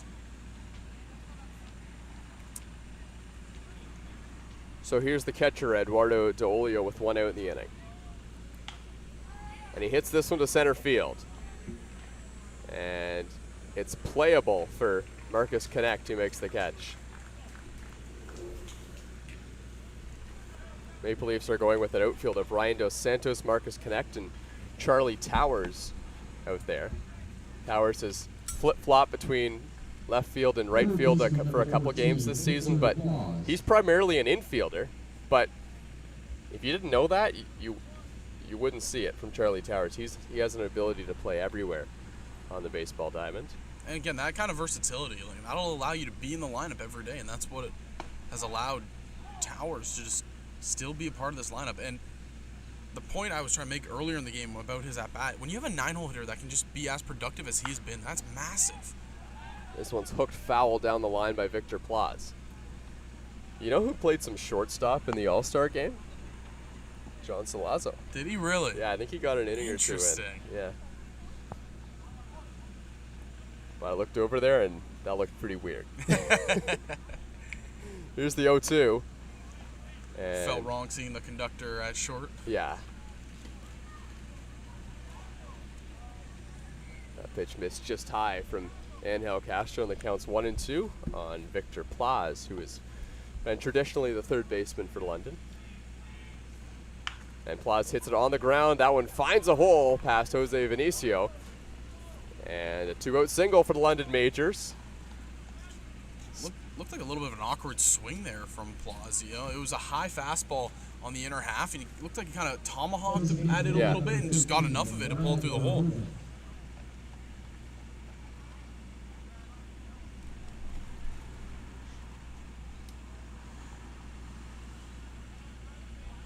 Mr. West, can you name the 2 players for the Maple Leafs that have appeared in every single game so far this year?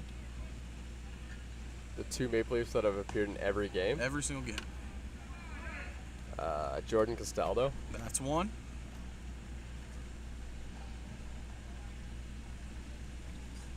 And it's not Dan Mara. I think he missed a game. It is not Dan Mara. It might be John. It is not John. John has played in 30 of the games so far this year. Then they would have to be Ryan Dos Santos. Dos Santos is the other one. Castaldo and Dos Santos have played in every single game. Vinny has been in every game but one. He's played in 31 games. Right. This one's fouled straight back. So the only game we saw Vinny not playing was when he had the Mandalorian helmet on. Right, yeah. He might have started that day. I still haven't asked about that. Yeah. They were in the win yesterday, tuned in. I can't remember who it was. I think it was him, was wearing the mask in the high five line at the end of the game. If we see a home run, I'm sure we'll see it pulled out again. Here's the 1-1 from Angel Castro, and it's in there for a strike.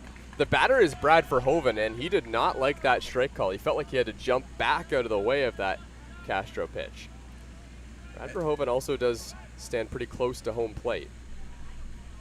Both sides have really kind of been iffy with some of the calls. There's the 1-2. And a swing and a foul ball. Wow, that was a heck of a job there by Verhoeven just to get a piece of that one. And he stays alive, and it's 1-2. And again, the sequencing from Castro has just been so good. Right there, a fastball in the inner half, and then he throws one on the low outside corner, and it just looks like that pitch is in the other batter's box, but you're still swinging to protect. The 1-2, this one's popped up on the infield. That one's foul.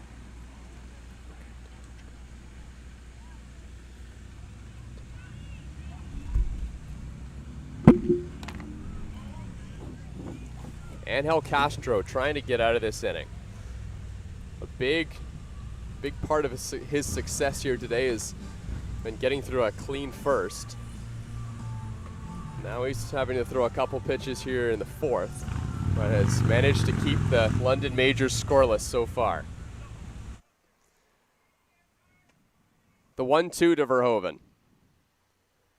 And a swing and a miss, strike 3. A foul tip held onto by Justin Mara, and Angel Castro is fired up as he heads back to the Toronto Maple Leafs dugout.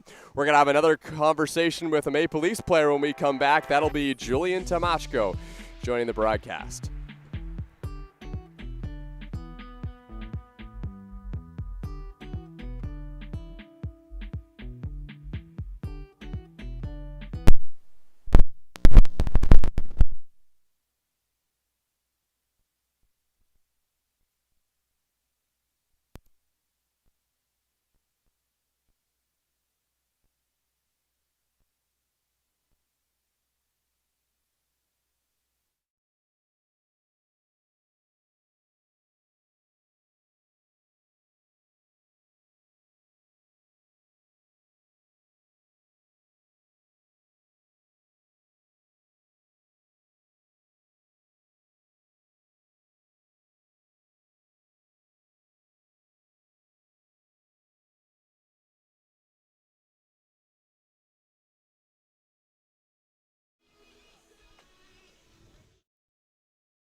All right, welcome back to Toronto Maple Leafs Baseball on YouTube, brought to you by MNP, and we're happy to have Julian Tomashko joining the broadcast. Julian, how you doing down there? We're doing good. We're baking a bit in the sun right now, but beautiful day, 3 days in a row. I know getting out to a lead has been so important for this Maple Leafs team. How big is it just to be up 1-0 here at this point in the ballgame? Unreal. You always want to play with the lead, and from like a pitching perspective, it's always fun when you can come back in and keep that lead for the boys. So, yeah, just a great game of baseball right now. I'm interested to get your perspective as a guy coming out of the bullpen. When you see your starting pitcher, Angel Castro, doing so well, what are you thinking out of the bullpen? Get out! Get out! Okay, you get me on more often. Justin Mara with a home run, and that's going to extend the lead. And I'm sure the bullpen's loving it down there, eh, Julian? Oh, I just got some seeds on me. We're having a blast. We're having a blast. How good is it to see Justin Mara? I know he came back from his honeymoon. He was away for a little bit. How good is it to see him swinging the bat well again? Yeah, it looks like he hasn't missed anything, right? Look. Okay, the Italian sun. You got to tell me as well. I don't know if we're going to see the Mandalorian helmet come out, but we've seen that. Do you have any insight on what's going on with that? I have absolutely no insight. All of a sudden, I saw Jose Vinicio wearing a helmet. I was in shock. So I'm not sure if that's been retired, but the boys are swinging it. So maybe it needs to stay retired. Who's doing the juggling there behind you? Uh-oh. Lanu, big juggling guy. There's a bunch. And there it is. Yeah. And Ryan Dos Santos is going to get aboard. I know you guys are very confident in your starting pitcher today and in your bullpen as well, but how important is it just to get some of these add-on runs for you guys? Oh, amazing. A little bit less stressful pitching. Castro goes out there.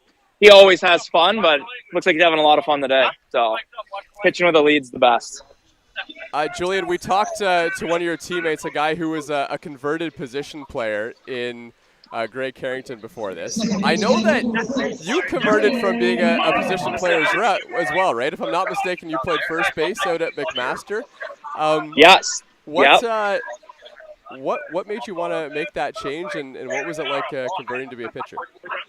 Part of it was playing time. I was pitching really well, so I just kind of focused on the craft. I was two-way, and yeah, just a lot more opportunities on the pitching front. It seemed like as a first baseman, I was a big singles to the right side guy, and that doesn't usually play when you play a corner infield position. So I don't want to say I was forced into it, but definitely pitching was coming along. So yeah.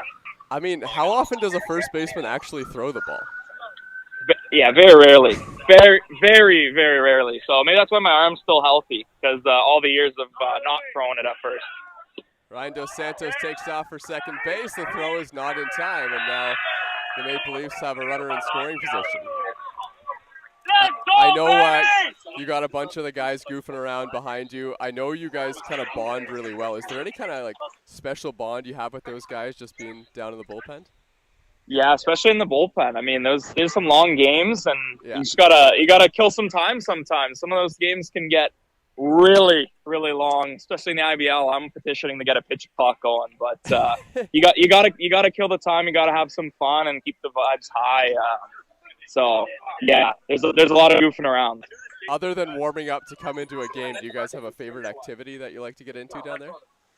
Nagorski was bringing a football lately, but we're giving a hard time. He forgot it today, but that was a hit. That was a hit when he brought it out. But other than that, yeah, man, it's just talking baseball, talking not baseball, everything.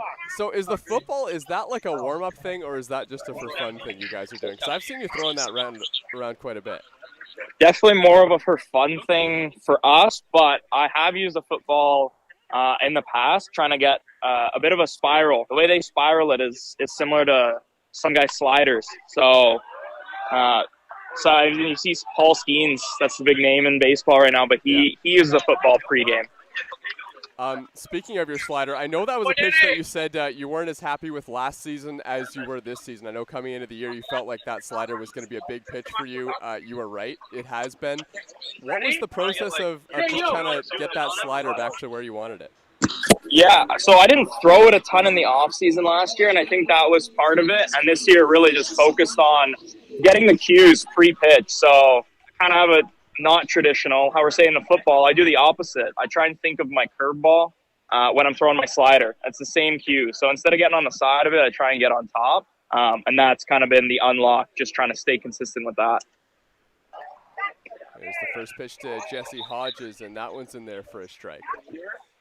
Did you ever have any trouble? I mean, I know when you focus on one pitch a lot, sometimes you can kind of lose another pitch. Like if you focus on the breaking ball a lot, sometimes you lose the fastball. Did you ever have to battle that as well? Yeah, I feel like this year the changeup's kind of taken a bit of a quieter role compared to last year because of it, definitely. So just trying to throw that way more often in pens to get it back. I definitely noticed it, trying to get it back a bit. Now that I'm sitting here talking to you, I'm realizing that we actually have a lot of converted pitchers or converted position players on this team, because we're watching Jesse Hodges at the plate as well. Were there any similarities that you saw in Jesse Hodges' transition to being a pitcher compared to yours, or what have you noticed about him making that transition? He looks like a natural up there. I was shocked. I didn't see him as much last year, but this year I was playing catch with him pregame, and just his ball, two-seam runs, curveball, changeup, like, can't believe he never pitched, to be honest. It looks that good. I mean, we've seen lots of guys just have a great arm, but as soon as they get on the mound, you know, they can't find the control and stuff like that. What's the biggest challenge in trying to find that? Yeah, I think as I've become more of a pitcher, it's being more of an athlete and not a pitcher, not being as stiff and robotic. So I think a lot of the times guys will be really stiff, and you just got to remember you're an athlete. Julian, the Maple Leafs have been playing very well lately. I know that there weren't a lot of teams or even people on your team that expected the Maple Leafs to be not in a playoff spot late in the season, but you guys have worked yourself into that conversation. Do you feel like there's kind of been a change of the vibe in the locker room after you guys have won the last two games and now you're sitting in the playoffs? 100%. Seems like this feels like the team from last year, the same, more of that vibe.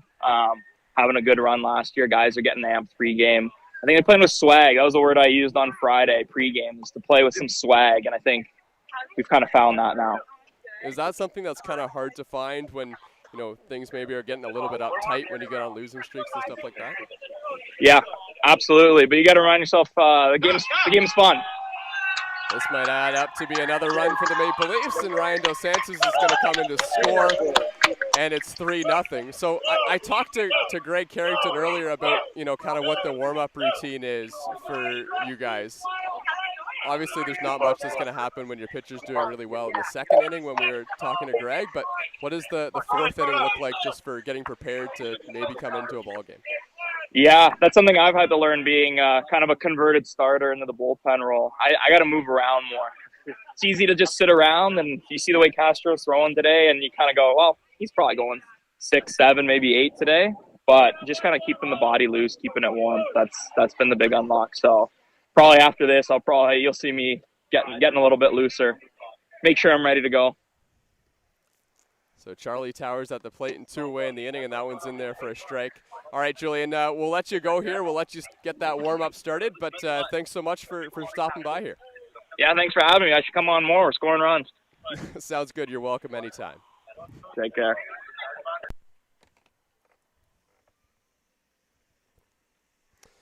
So that was Julian Tomochko there as Charlie Towers swings over the top of that breaking ball from Victor Payano, and he will get out of the inning, but not before the Toronto Maple Leafs add on a couple runs, and it's a 3-0 lead for Toronto. We'll be right back.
Oh, we just talked about the IBL deadline for signing players, and the Maple Leafs have made a move before the deadline. They've signed a couple of guys. We saw them sign Mike Cicchetto earlier, and now they've made another move this time on the mound. It's Alex Lanigan, who previously pitched with the Hamilton Cardinals.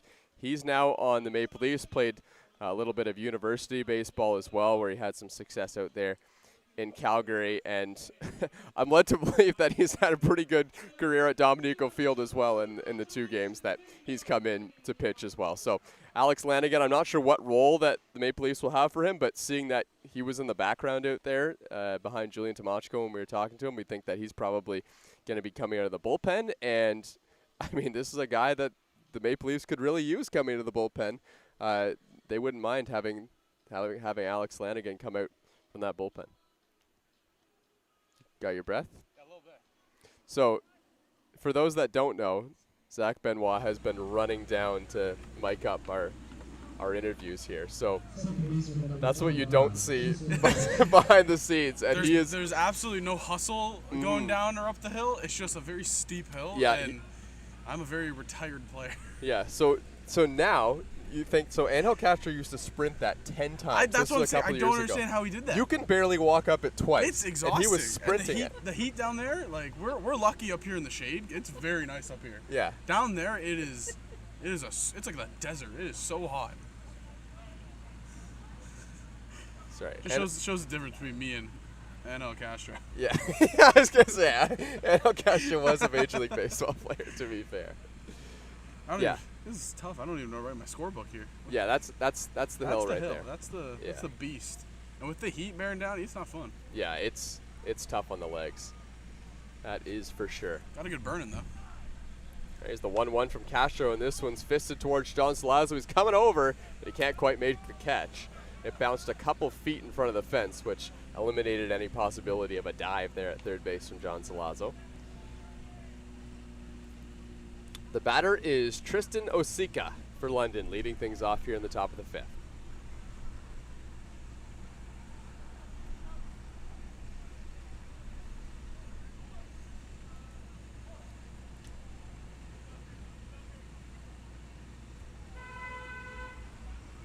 There's the 1-2, fouled off. Osika just got a piece of it. So you can see the vibe in the Maple Leafs bullpen is a lot different when your starting pitcher is going well, isn't it? Yeah, for sure. Now, I didn't have I want to ask, I didn't have a headphone in this time to listen into the conversation. Did they say where the mask came from? No, he didn't know. Dang. Yeah. Maybe we'll have to go get someone in the dugout. Yeah. It was great, though. I was sitting down there. I got offered a freezy. Did you? Yeah, I got cooled off. And then I walked up the hill. And Oh, was sweating you again. had it? Yeah. Oh. I had a freezy. I was down there. It was great. Seems like it was worth the walk. It was. The 2-2 hit to left, well up onto the hillside at Dominico Field. Another thing you don't notice, again, I'm just filling you in on what's going on here outside of the game. One thing you don't notice about, the fans down the left field line, the Bushmen especially, they always have music going. You don't really notice it over here. You can't really hear it here. That's a big strikeout by Castro. After a long battle with Tristan Osika, that's out number 1. He's been electric today, but just to quickly finish the point, the Bushmen, they're always playing some sort of music down there, and you notice it a lot when you're at field level, but here in the booth, you don't really hear it that often. No. But the players on the field, the sound travels really well at Dominico Field, so when they're shouting at the players, they can hear them.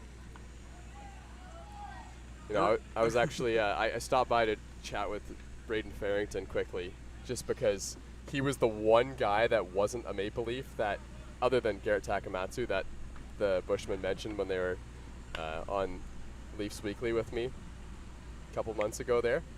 So I went and chatted with him, and it's all love between them and the away players.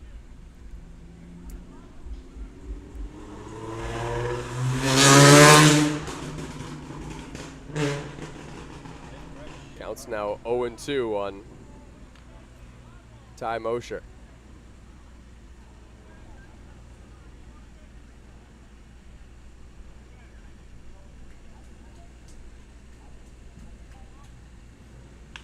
And this one's lined into the outfield for a base hit.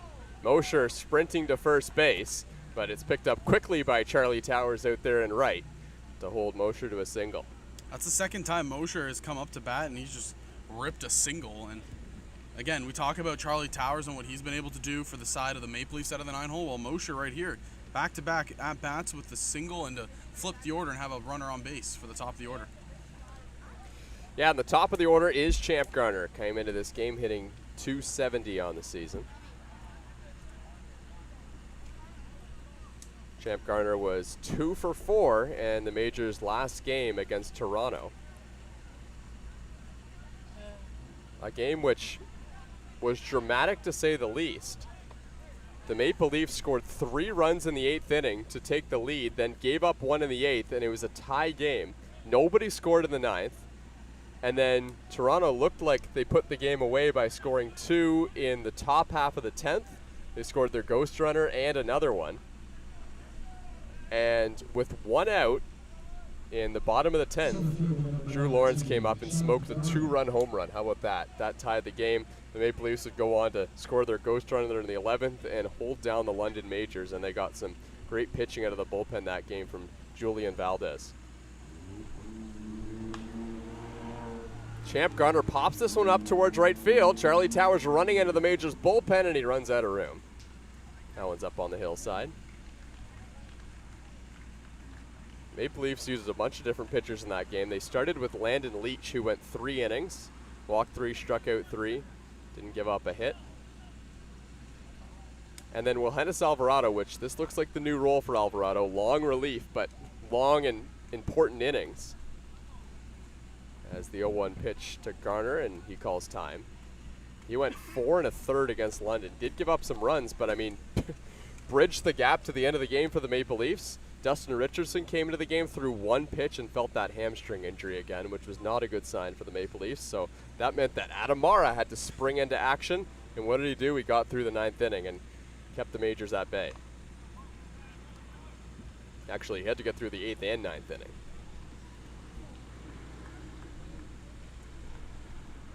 And then, if it wasn't for the shutdown work of Julian Valdez out of the bullpen, the Maple Leafs probably would not have won that game, as he was one of the last guys down there in the pen. Champ Garner fouls another one off, and it's still 0-2. I will say one thing. Being down there beside the bullpen and kind of hearing the guys talk, there is a very different vibe within the bullpen. Like, there's a lot of confidence. There's a lot of it seems like a brotherhood down there. Yeah. And I think that's kind of the key thing going forward in this last stretch of games, and then obviously heading in towards the playoffs. They got to keep that kind of mindset and keep that sort of vibe going. The 0-2 is swung on and missed. Strike 3. Champ Garner started running down to first base, but with first base occupied, he'll make a right turn to the dugout, and there's 2 away in the inning. Again, another beautiful pitch right there by Castro. Left fielder number 6, Drew Lawrence. His 5th strikeout of the day, 2nd of the inning. And it's Drew Lawrence in the 2-hole today for London at the plate. Lawrence chops the first one foul.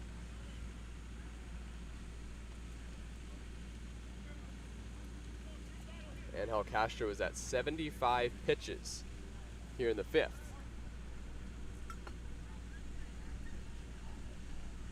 3-0 Toronto. That one misses low, so the count's now 1-1. Lawrence, in limited at-bats this season, has been smashing the baseball, hitting .390. And he's already 1 for 1 with a walk in this one.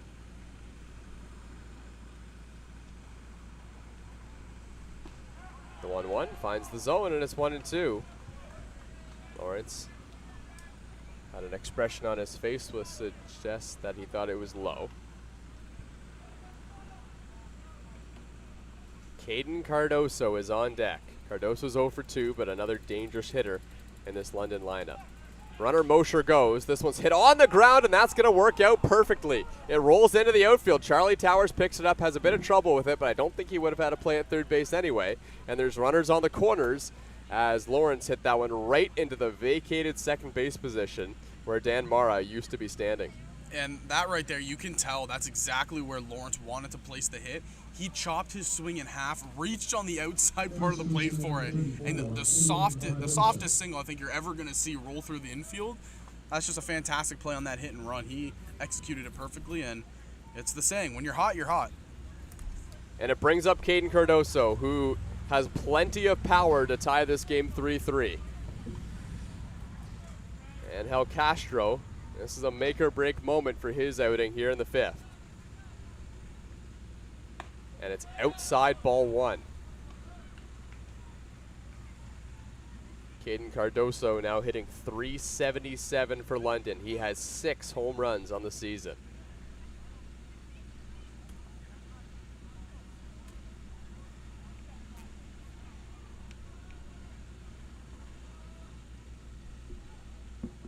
The 1-0. And it's hit to left. Pretty deep. And it's going to hang up about 10 feet out there in front of the wall for Ryan Dos Santos, who makes the catch, and Angel Castro will get out of the inning. Boy, the London Majors made things interesting with that Andrew Lawrence single to put runners on the corners, but Angel Castro perseveres and gets out of it with the fly ball to left field, and it's the Maple Leafs who lead 3-0 over London.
Jose Vinicio is going to lead things off for the Maple Leafs, and he pops the first pitch up. Caden Cardoso at first base is there, and he makes the catch, and that's out number 1. Victor Payano is back on the mound for the London Majors. And it appears that Vinicio has a relationship with Payano as well. As he, I think Jose Vinicio has a relationship with everybody. yeah, he's a man of the people. Payano gives him a whack on the head on the way by. So that was the top of the order for the Maple Leafs. Now it's Jordan Castaldo, followed by John Salazzo.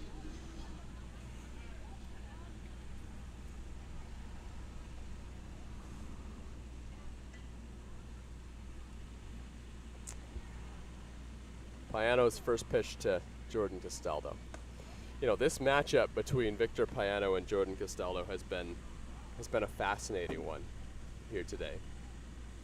Payano's got such a good breaking ball, and for most of the game he's been locating his pitches really well against a guy who is good at taking pitches, has a great eye, and can hit the fastball if you give it to him. And I don't know if you remember the score prediction I had for pregame. Do you remember what I said? I didn't know we did those. Oh, I just threw one out. I said 3-1. It's almost working. 3-1 Toronto? Yeah, it was almost working. All right, well, it's the bottom of the 5th. Oh. Did your heart just skip a beat Yeah, there? that just hit off the cardboard box that's protecting that piece of equipment. Brilliant. That is a Thomas West protection right there. If that cardboard box isn't there, well, ladies and gentlemen, major issues. I use everything I get from Amazon, the packaging and all. As you should. Jordan Castaldo fouls that one off, and the count's now 2-2. Jordan Castaldo has drawn a walk, and he struck out against Payano. Oh, yeah. That's a Thomas West. I don't even know if I want to be showing that on camera. That's hockey tape. Taping that cardboard box to the railing. So that's how the center field camera works, if you're wondering.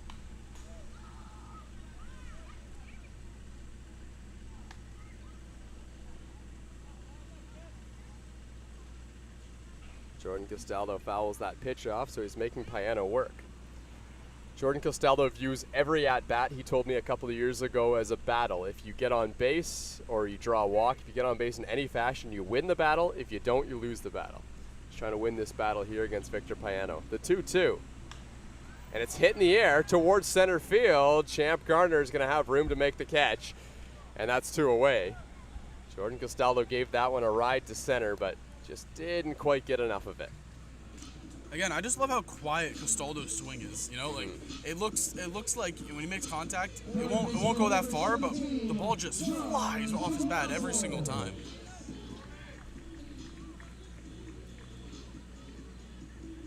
Well, this guy doesn't have a very quiet swing. It's John Salazzo. And if he gets a fastball from Victor Payano, I think he's eager to take a rip at one. But he's seen a lot of breaking stuff with the lefty-lefty matchup, and he gets that fastball, but it's painted on the outside corner from Payano.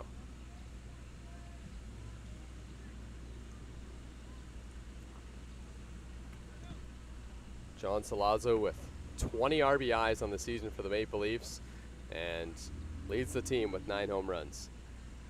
The 0-1, and he got the breaking ball, and he was looking fastball, and the count's 0-2.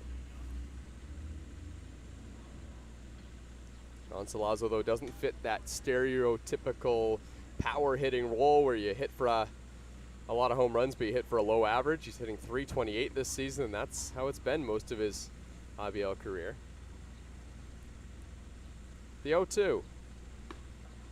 And it just missed outside. That was the fastball, and it's 1-2.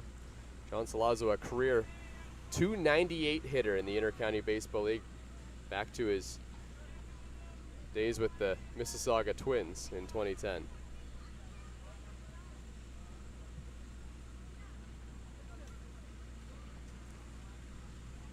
Here's the 1-2. A swing and a miss, strike 3. So Victor Payano gives up a couple of runs last inning. You know, Maple Leafs have had some success when we've had bullpen pitchers chatting to us on the broadcast. Maybe we'll have to bring Julian. One back down. We'll have to bring Julian Tomachko back on more often. No, we won't make you do that. It's the Maple Leafs who are leading 3-0 over London.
This is a look at the Intercounty Baseball League hit leaders this season. Spencer Marcus is taking the crown with Kenise Ijo in first place. And then Caden Cordoso of the London Majors, he's got 43 this season. John Salazzo is trying to catch up to him. He's got 39, good for 6th in the Intercounty Baseball League. I mean, we're being treated to some of the better hitters in the IBL this season. And even last year, I know like me and you talked about Salazzo and how last year was like a really big year for him. This year, quietly, maybe the home run totals aren't there like it was last year, but this is again another really good year from Salazzo, and it's a year where not only does he put the power together, but he just puts everything together. Yeah, that's interesting you mentioned that, because 9 home runs is good for the 3rd best home run total he's ever had in his IBL career. Like, he had 14 last year. That's going to be tough to beat. And they put a wall where all his home runs were going last season. So that might have taken away 2 home runs from him this year. But it's also forced him to have a bit of a different approach at the plate as well. I mean, he's hit a couple balls to opposite field here at Dominico Field, and you can't help but wonder if that has something to do with the fact that you can't get that short home run out there in right field anymore. So John Salazzo has been forced to adapt, or sometimes he just goes back to his old ways and hits it over the cage monster out there in right here in Toronto. And I think that also goes to show just kind of the type of player that Salazzo is. He is a veteran of the league, but he's still learning, and he's learning new aspects of how to approach the game. The 0-2 finds the outside corner, and Angel Castro got Starlin Joseph again. That's out number 1. And the Maple Leafs just want nothing to change right now on the mound for Angel Castro. He's feeling himself. He's yelling. We've calculated 13 dramatic yells from Angel Castro this game. And he is pitching one of the better games that we've seen from him, I mean, really in his IBL career, if he keeps it going.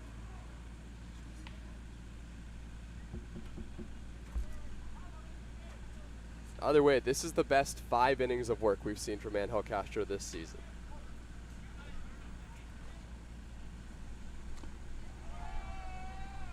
Angel Castro came back. He went on a bit of a trip to the Dominican Republic, which is back where he lives. Came back, walked in today wearing an Angel Castro Dominican Republic jersey, which I thought was really cool. And I'm almost wondering if that kind of reset him a little bit. I just missed outside with that breaking ball, which has been a really good pitch for him. And I mean, yeah, like you said, this might be the best 5 innings we've seen out of Angel Castro. Looking at it, I think 4 hits, if I'm doing my math right. 5 hits, 1 walk. 2 walks. One was hit by pitch. He's a little bit frustrated now after those last 2 calls. Angel Castro has had plenty of really good performances where he's gone deep into games and gave up, 1 or 2 earned runs. He's never had an outing where he's given up 0. The 2-2 is up and away. And that includes no relief appearances. Angel Castro has started every single game that he's played in the IBL. And he got him. He finds the outside corner that time. This one's protested by Eduardo De Olio, and there's 2 away. And Angel Castro has struck out the first 2 batters he's seen in the inning. Wow, just what a day it's been for Castro. I mean, we mentioned he's one of those guys that once he gets in a rhythm, he likes to go fast.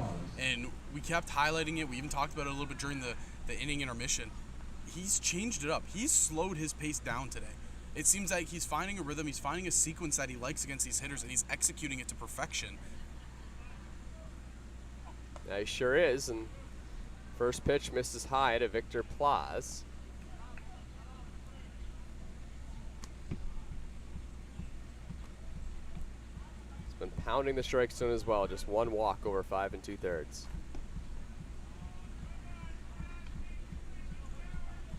Eight strikeouts for Angel Castro and 14 yells. 1 walk, 5 hits.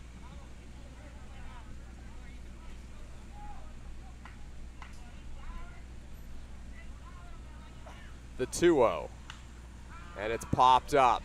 And is this one playable? It's on the infield. It's John Salazzo. He comes in and makes the catch, and that's 6 scoreless innings from Angel Castro, who is having the start of his IBL career right now. He's still chatting with the home plate umpire on his way in, and he's joking around with the London Majors as well. All right, what a game we've seen from the big righty for the Maple Leafs, and it's 3-0 Toronto.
Well, the energy is high in the Maple Leafs dugout. They've won 2 games in a row. They lead 3-0 over the London Majors, and their pitcher, Angel Castro, is having a great start. He's pitched 6 scoreless innings, and he's going up against a guy who is having a pretty good start as well on the side of the London Majors, but the focus has been on Angel Castro because he's pitched 6 scoreless. And it's Victor Payano who has given up 3 runs and trying to get through a scoreless 6th. And Marcus Connect fouls this one off.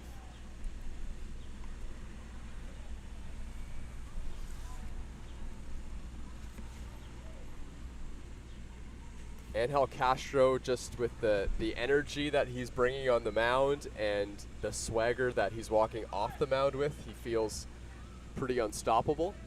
But at the same time, these London Majors are seeing him more and more. As there's a line drive into the outfield by Marcus Connect. It's down for a base hit. Marcus Connect with a big turn at first base, but he'll put on the brakes. And he has himself a long single. Nice piece of hitting right there to Marcus Connect. Another guy that you want to see his bat continue to kind of get hotter and hotter. He's one of the players in this lineup we've seen he has serious pop. Wanted to mention though, partner, so around the IBL right now, Brantford's up 5-0 on Hamilton. Welland's up 9-4 on Kitchener.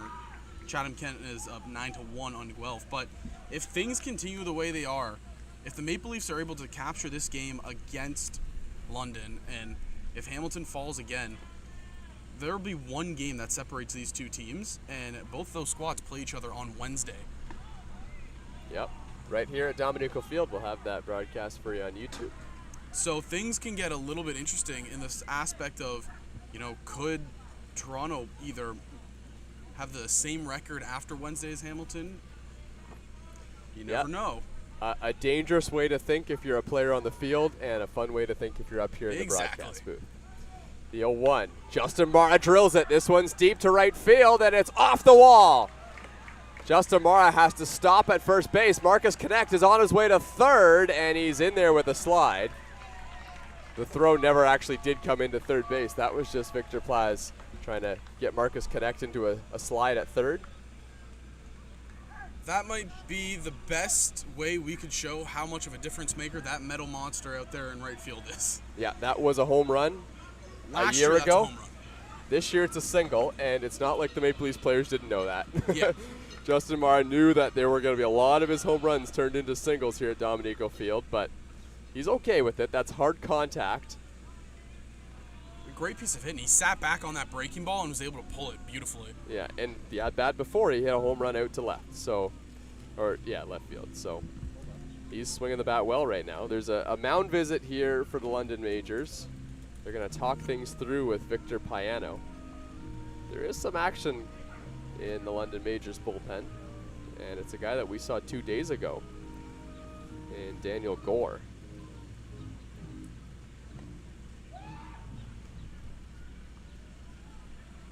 All right, so Victor Payano is going to stay in the game, and here comes Ryan Dos Santos. Easily one of the most valuable hitters in this Maple Leafs lineup this season. Just continues to produce. The numbers are staying high. He's hitting .322 on the season. Had a big RBI single in that game against London, in a game that ended up being a one-run win for Toronto. Collected another base hit against Brantford. He was 1 for 4, and that also drove in a run. And at the beginning of the season, we saw some power numbers from Ryan Dos Santos as well. The 1-0. Dos Santos checks his swing, pitches in the dirt. That's going to allow Justin Mara to get to second base, so there's his double back. And now there's runners on second and third and nobody out, and Ryan Dos Santos is in a 1-1 count. And you mentioned, the power numbers, they jumped at the start of the season for Dos Santos. He's one of those players where he's very critical and he goes down to the studs with his swing. Very mechanical. We'll watch videos over and over again on how his swing looks and how certain movements feel. Really shows in his game. The 1-1, a breaking ball that's in there. Ryan Dos Santos looked accepting that was a strike, but it just wasn't the pitch that he had on his mind. And he is going to have to protect here against Victor Payano. And the 1-2 pitch. And he takes it in the dirt. Good eye to watch that one back. We mentioned again, he's also one of the league leaders in walks. A player that sees the ball extremely well.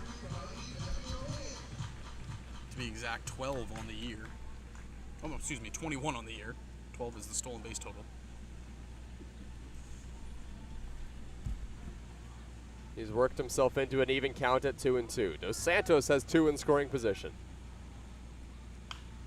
And he hits it in the air. This one's to center field. Champ Garner has to go back a couple steps. Marcus Connect is tagging. And he's coming home. The throw goes into third base, and the Maple Leafs tack on another run.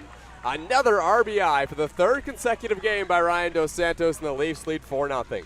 And you can see he was hyped up for that play because not only, you get the RBI and the sac fly, but it's a team game. You're helping your squad, you're passing the torch, and you're extending the lead. That's just a fantastic mindset to have, and Dos Santos displayed it beautifully. And Victor Payano had Ryan Dos Santos on the ropes there. And that at bat, he got him to check swing at a breaking ball, and then he took a breaking ball, and he was behind the count 1-2. And when it's all said and done, he drives in a run.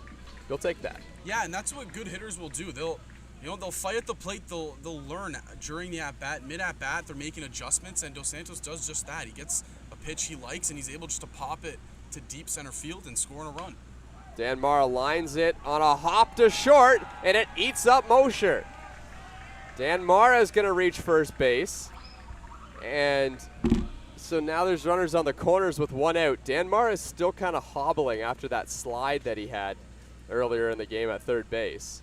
Yeah, we're going to have a pinch runner. Looks like Julian Johnson coming on for Mara. And I think you're right. I'm not sure if it was on the slide or if it was when he was rounding second. Possibly, felt some discomfort when he was just running to third, and then obviously the slide not helping. That looked planned. Like he was going to go take his at-bat and then get someone to run for him. And it worked out beautifully, didn't it? And now, Jesse Hodges comes to the plate. Runners are on the corners. And the Maple Leafs could use some add-on runs. They got lots of guys down in the bullpen if they need them. But comfort level is always something that they'd like to have as much of as possible. If the Maple Leafs were to win 3 games in a row in a 3-3 weekend, they would be ecstatic. This one's hacked down the line by Hodges' foul. And I don't think anyone really saw this coming from the Maple Leafs. Even if they lose today, it's still a hugely successful weekend. Massive. And I mean, not only just for the fact of the team and how they're playing, but you look at the teams underneath them. Kitchener Panthers, Brantford Red Sox, they're scuffling right now. And that's exactly what the Maple Leafs needed to happen, and they needed to take advantage of it. And that's exactly what's been able to happen here this weekend. A phenomena that you see in any different sport league, whether it be baseball or hockey, is, especially non-professional, I should say, is that the teams at the bottom of the league, there's not a lot of wins to be had. So when you win 3 games or you win 2 games, it goes a long way towards the outcome of your season. And if the Maple Leafs end up making the playoffs when this is all said and done, this will be a moment that Maple Leafs fans might look back on as a turning point in the season. Here's the 1-2 to Hodges. And he hits it on the ground, foul. Jesse Hodges is putting up a battle here against Victor Payano.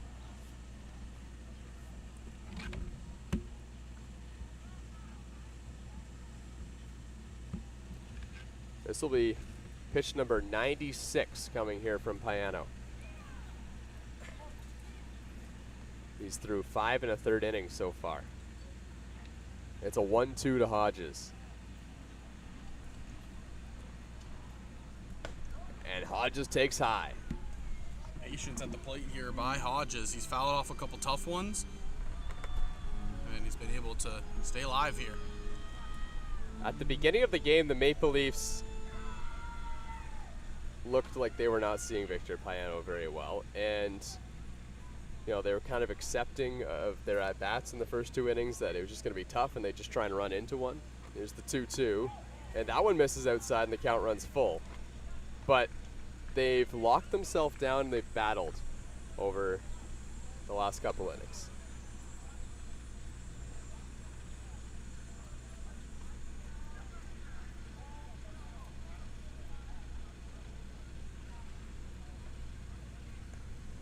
This is a rather large 3-2 pitch coming here from Victor Payano with Charlie Towers on deck, and then the top of the order for the Maple Leafs.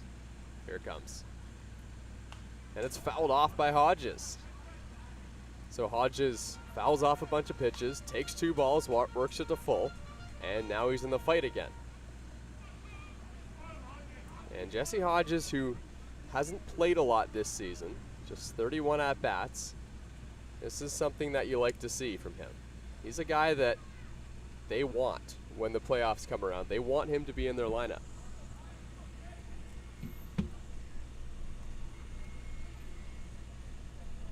The 3-2, and it's fouled off again. And that time it was the nasty breaking ball from Victor Payano. Jesse Hodges didn't want to swing at it, but he had to, and he fouled it off. And again, chalk this at-bat up as a quab, a good old quality at-bat. He is working the count beautifully right here, and like you mentioned, this is a player they want to have in the playoffs. Hodges, he's come up in some big moments in his career for the Maple Leafs, and he's looking to do it again here. Another 3-2 pitch.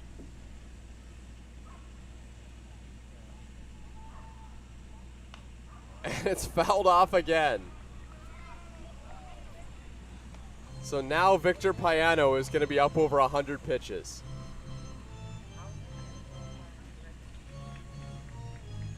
Gore looks ready in the bullpen for the majors. And Hodges putting up a fantastic battle right here. Yeah, I was going to mention also Gore. It looks like no matter what happens, this is going to be the last batter here, and he'll be coming in. Another 3-2. And it's hit in the air. This one's deep towards center field, and it's down for a base hit.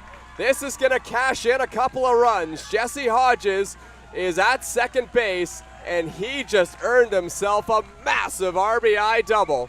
And the Maple Leafs extend the lead. You just said it. Fantastic at-bat, and get rewarded right there, Hodges. Looked like another breaking ball that stayed at the top part of the plate, and Hodges, he sat on it, and he mashed it to left center field. Beautiful piece of hitting, and the celebration on second was pretty good too. Julian Johnson is still at third base. They ended up holding him up at third. So the Maple Leafs lead 5-0 over London and are still threatening here with Charlie Towers at the plate. And 2 in scoring position.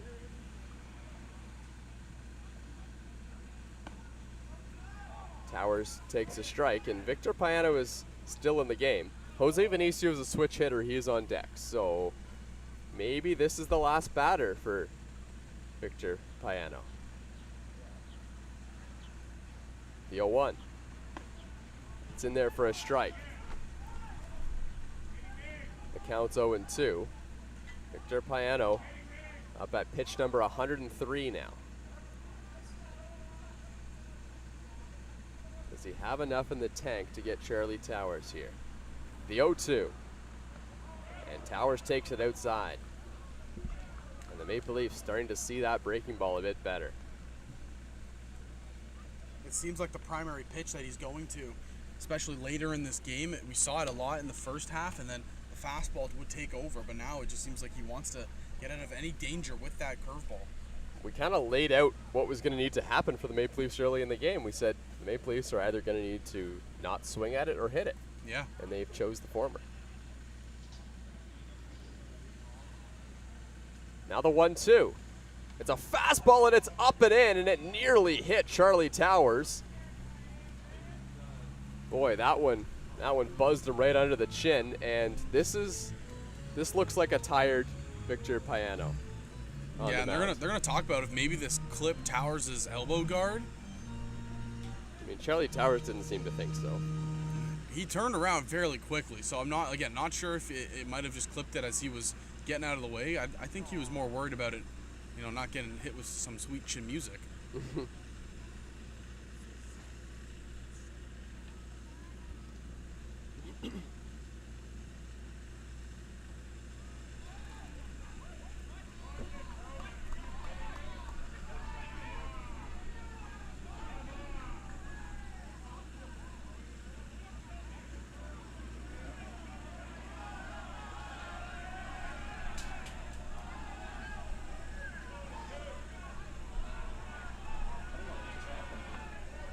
I'm not sure what the umpire's called, but Victor Payano is going to get thrown out of this game pretty soon.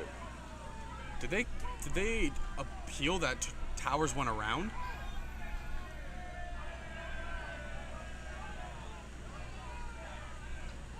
I don't know.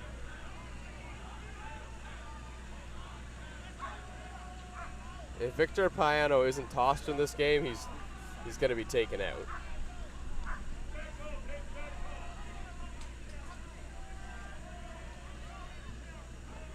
Now Victor Payano is getting into it with Charlie Towers.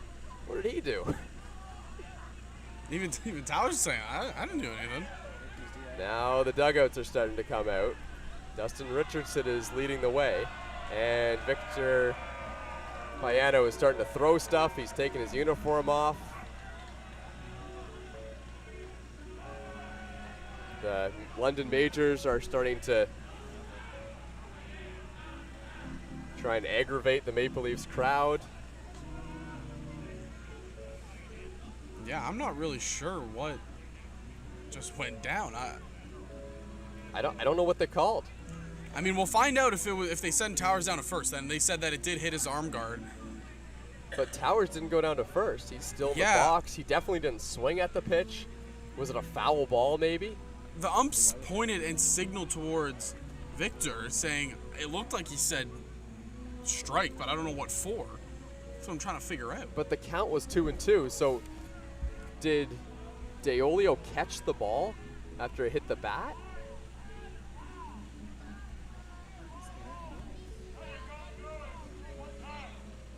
Oh, did they, like, interference on what?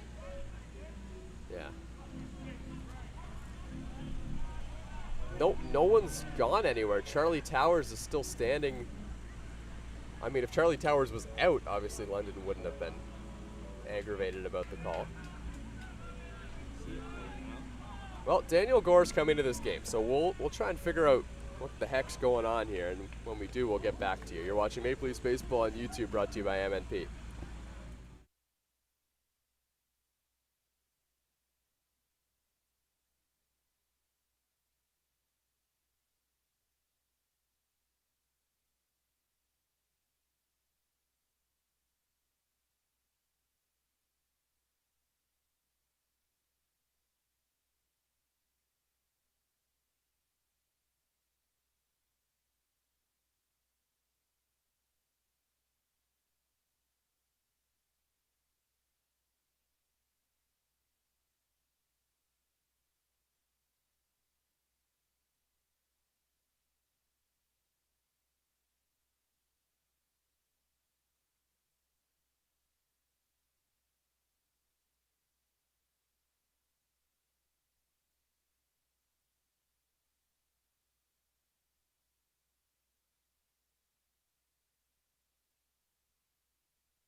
So as far as we know, it was just a verbal warning issued to Victor Payano, which obviously escalated into him getting ejected right there. but the call was a ball on Charlie Towers. He didn't swing. They were checking to see if he swung, and that one he did, strike 3. Now there's 2 outs. So Victor Payano just got thrown out on being issued a warning, not for trying to hit Charlie Towers, just a warning that he needed to stop complaining, I guess.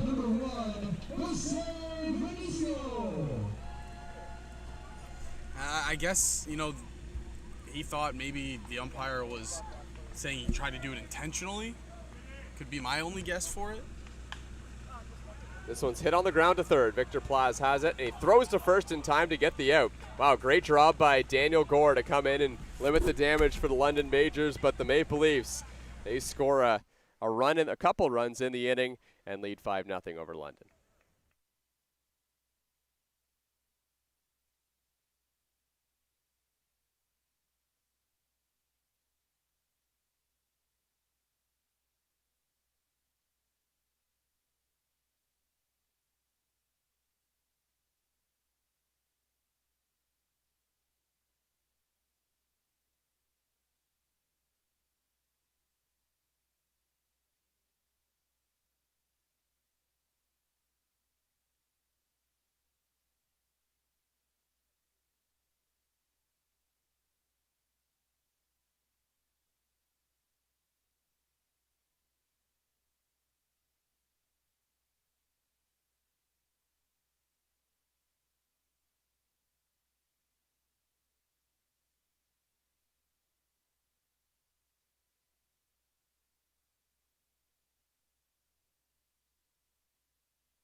So with Dan Mara coming out of the game, we have an interesting substitution on the infield for the Maple Leafs. Charlie Towers is going to move onto the infield, but he's going to play shortstop, and they're going to push Jose Vinicio to second base.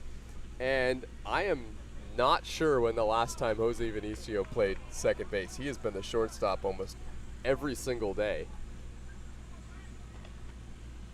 So this could be an interesting experience. I have no doubt that can do it very well. But that's going to be a new look on the infield for the Maple Leafs here in this top of the 7th inning. And I mean, they have a little bit of a lead here, 5-0. So might want to, why not give it a try? Both players up the middle are plus defenders. We've seen that over their IBL careers. Yep. So why not give it a try to see, maybe this side can work a little bit better than vice versa. Charlie Towers played a lot of shortstop back in Hamilton. That one's in there for a strike, and the count's 1-2. So that might just be a more comfortable position for Charlie Towers, but, I mean, we know what Jose Vinicio's most comfortable position is. Now the 1-2 pitch. That one misses low. So Angel Castro is still on the mound for the Maple Leafs.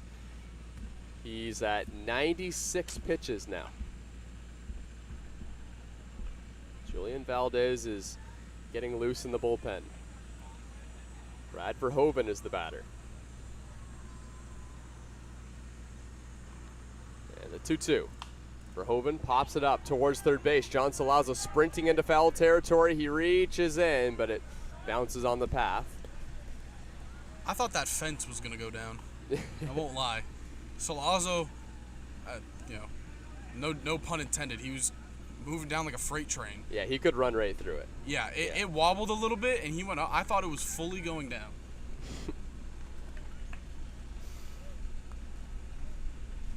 Well, at the end of the day, it was just a little bit too far for him to reach out and make that catch. So it's a 2-2 pitch from Angel Castro, and it's hit on the ground to first, and that's past Jordan Castaldo. He reached as far as he could to try and make the play, but that ball was hit just a little bit too hard by Brad Verhoeven.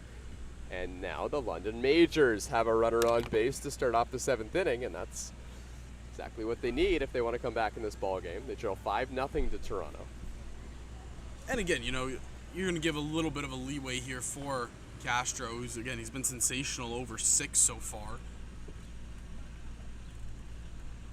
We just saw Julian Valdez warming up, and then Max Lanoux and Chris Nagorski are also getting loose on the side, so I'm wondering if they might be in play in this game.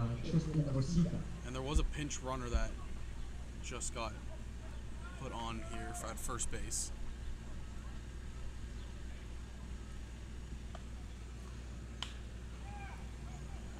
This one's head out towards right field, and a nice running catch made by Julian Johnson. And that's his first bit of action out there in the outfield. So Jagan Chanderdat is into pinch run at first base. That was Tristan Osika who just lined out to right field. And now it's Ty Mosher at the plate. This is the number 9 hitter for the London Majors, but they traditionally stack that number 9 spot. Tyler Mosher is hitting .333 on the season. Jose Benicio, his first bit of action at second base to his counterpart, Jose Benicio at first. And it worked. The Maple Leafs turn the double play with that new look on the infield, and it gets Angel Castro through the 7th inning, and he's still under 100 pitches. The Toronto Maple Leafs lead 5-0 over London.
Oh, welcome back to Christie Pitts. You're watching Toronto Maple Leafs baseball on YouTube, brought to you by MNP, National in Scope, Local in Focus. MNP is one of Canada's leading professional services firms, proudly serving individuals, businesses, and organizations since 1958.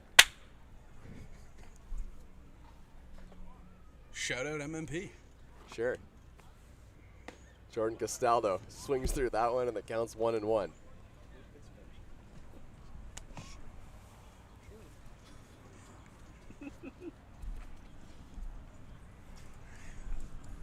So Daniel Gore came into the game in relief of an aggravated Victor Payano, and he did quite well. And Victor Payano ended up getting tossed from the game. He left with a 2-2 count on Charlie Towers. Gore came in through one pitch, got the strikeout, and then got the majors out of a jam.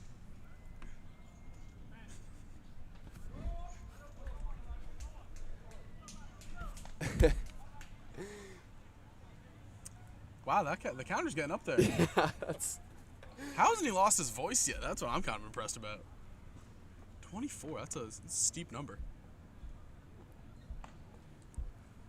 we actually have an extra guy on the broadcast that's specifically dedicated to Castro yells. This one's hit towards left, and it's out of play. So another life now for Jordan Castaldo. So that's, I guess, 25. I was going to say, you know what's funnier than 24? 25. There he is. Cool, calm, and collected in the dugout for the Maple Leafs. But screaming nonetheless.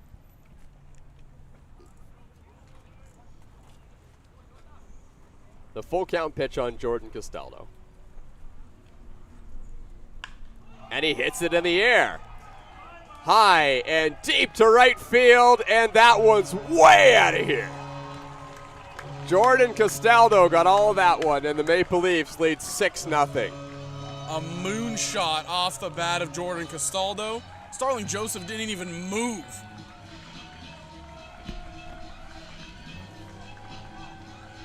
A nice smooth swing by Jordan Castaldo, and that was a thing of beauty. He was in tough against Victor Payano. He battled, he sees Gore, gets a pitch he likes, and he didn't miss it. And the first one out of the dugout to congratulate him, that's a starting pitcher, Angel Castro. I'm upset we haven't seen the helmet come out. Yeah, I know. That was a home run anywhere. That was a nuke. Way over the monster wall out there and right, and well beyond it. John Salazzo was trying to go back-to-back as he swung through that breaking ball. Salazzo wanted to park that one on the second base side of that little league field behind that right field fence. Mm-hmm. And we've seen him do it. The 0-1, and he swings through another breaking ball. And that's a heads-up play by Daniel Gore to throw two breaking balls there to John Salazzo, just seeing the direction and the momentum that the game was starting to take. And he's ahead in the count. And a swing and a miss. 3 breaking balls, 3 swings from Salazzo, and he's frustrated on his way back to the dugout.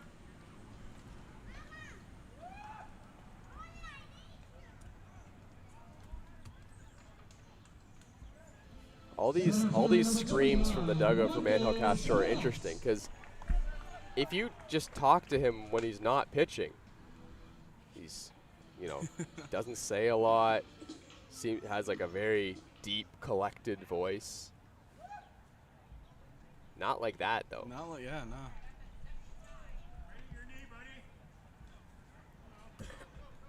Oh, man, I'm looking over into the Maple Leafs bullpen, and I'm so upset they're not doing it anymore. But they were so in sync. They were all standing side by side, hands on the hips, leaning towards their right. They were all in sync at one point. Pitch to Marcus Connect, mixes down and in. He's ahead in the count 2-0. Yeah, this would be a good time for an extra base hit here for Marcus Connect. He's already got himself a solid single in this game, and he rips it down the line.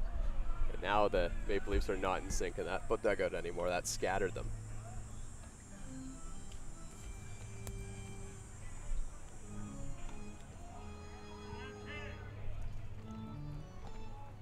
The count's 2-1.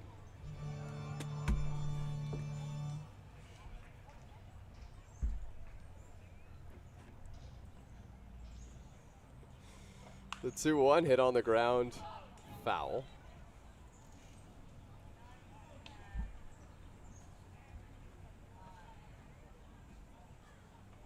Two and 2 on Marcus Connect. Justin Mara is the catcher, and he's on deck.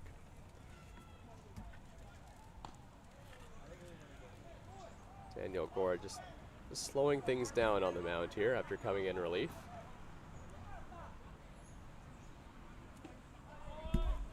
Swing and a miss on a breaking ball, and Marcus Connect goes down.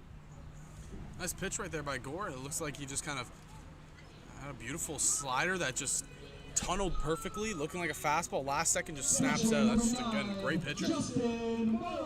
Daniel Gore's a big guy on the mound for the London Majors. Stands at 6'6".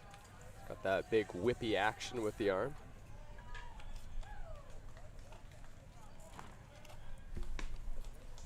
Last played for the Madonna Crusaders and the NAIA before coming to the London Majors. Justin Mara with 2 outs in the inning. And Gore's pitch is right on the outside corner for a strike, and it's 1-1. So we saw a little bit of action from Jacob Forster getting loose in the Majors bullpen. That one's inside and in the dirt. And Gore, since coming in, minus the Castaldo home run, every other batter he's faced, he struck out.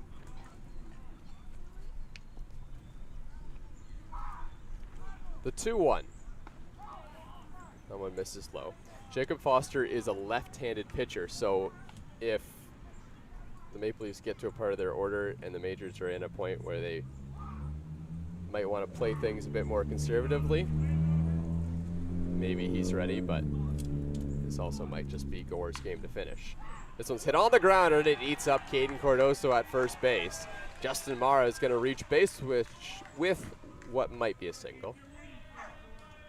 And with 2 outs in the inning, it brings up Ryan Dos Santos with a runner on base.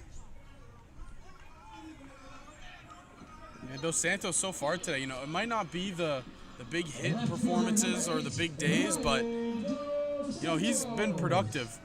Walked once, came around and scored, stole a base as well, and then also that sack flies last time up. So 0 for 1 on the day, but he has had a very productive day for the Maple Leafs. Yeah, that sums up Ryan Dos Santos' season right there. Just productive. Really feel it filling the stat sheet. Stolen base, a walk, an RBI. And he scored? And he scored, yep. Yep. Honestly, he's just missing the hit at this point. Good time for one right here. The 1-0. Finds the zone on the inner half. And the count's 1-1.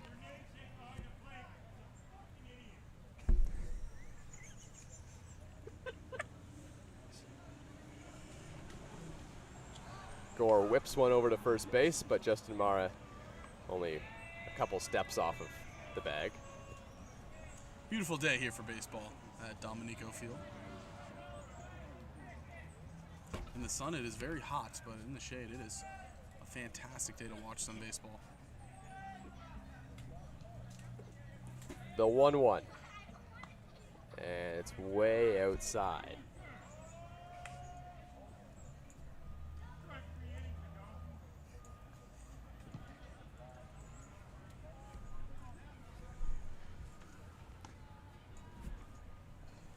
The 2-1.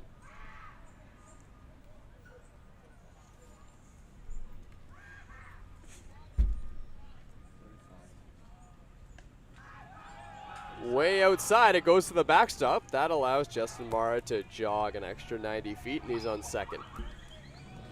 Gore hasn't given anything on the inner half to Dos Santos so far in this at-bat, and that could just be kind of the book on him. Dos Santos, he gets that bat around very quick. He has exceptional bat speed. Anything in the inner half, usually able to pull it.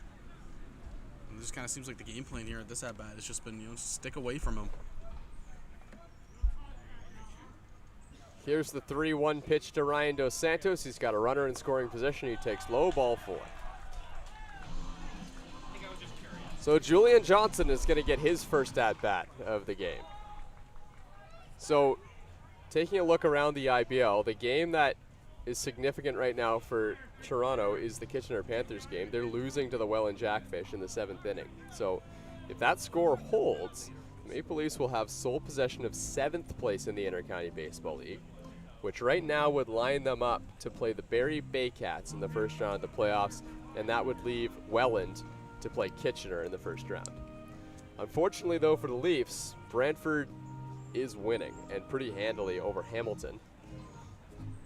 But maybe that's in the cards for the Maple Leafs, too. It's also a good thing. It could be a bad but also a very good thing because, again, the big game if the Maple Leafs want to continue to go up and not have to face the Barrie Bay Cats, they want to try to face the London Majors or the Guelph Royals. It would be, you need to just keep on winning. You need the teams above you to keep on losing, and that's what's been happening. The Cardinals losing right now to the Red Sox.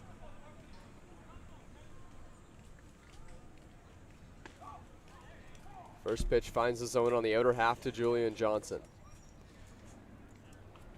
If the Maple Leafs were able to catch the Hamilton Cardinals, they both played 32 games, and the Maple Leafs trail by 3 points.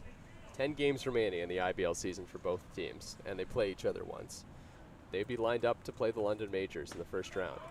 And if the Maple Leafs win this game today, then they win the season series, correct? For London, yeah, they win the season series against London. London, right. So that might not be the worst matchup for the Maple Leafs. And London and the Leafs, they have provided us with phenomenal games all year long. Yeah. They have been very close matches where you don't know who's going to win, and it's been good baseball, and it's been exciting to watch. If I'm London, though, I'd probably rather play Hamilton, Kitchener, or Brantford.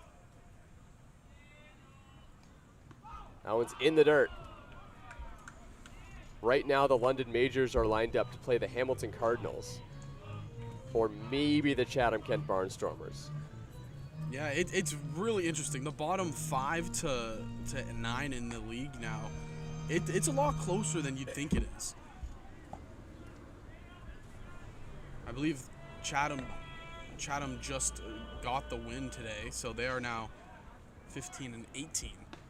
Johnson takes strike 3 called on the inner half. Well, the Maple Leafs do get another run. That was a while ago. It was a home run by Jordan Castaldo to make it 6-0 Toronto.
Top of the 8th inning here at Dominico Field. And who else for the Maple Leafs but Angel Castro back on the mound. He has pitched 7 scoreless innings trying to get through 8. And he's facing the top of the order for the London Majors. First is Champ Garner. Andrew Lawrence will follow, and Caden Cardoso. Champ Garner is the center fielder for London. And he takes low. So the count's 1-1. How about this, though, partner? I mean, back-to-back games. We keep talking about the significance of 3 games in 3 days here in the IBL and for the Maple Leafs. How about this if you can get back-to-back starters going 8 innings for you. Pretty wild. On the ground to third. Salazzo has it eat him up. It's going to roll into foul territory. Will likely go down as an error, and the London Majors have a runner on.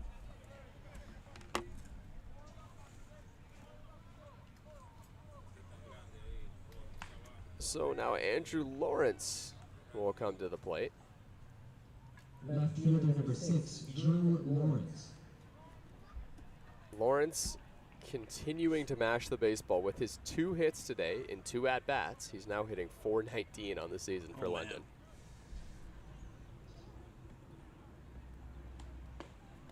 Lawrence takes low.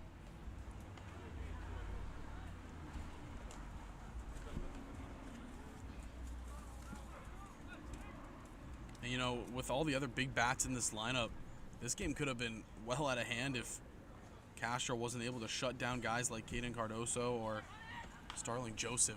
He's been able to do that just perfectly. Garner goes, and this one eats up Charlie Towers. And the London Majors have 2 runners on. And Julian Valdez has been throwing for a while in the bullpen for the Maple Leafs. Caden Cardoso is coming to the plate. And Rob Butler is going to come out to the mound, and this will be it for Angel Castro. Well, what a day it was for Castro. Even if these runs do come in to score, this is the best outing we've ever seen from Angel Castro in his Intercounty Baseball League career, and he's soaking it up. A huge ovation from the fans here at Dominico Field. He went through 7+ scoreless innings for the Maple Leafs. And Julian Valdez is coming to the game.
Back here at Dominico Field, it's a 6-0 lead for the Toronto Maple Leafs. Angel Castro has exited the game.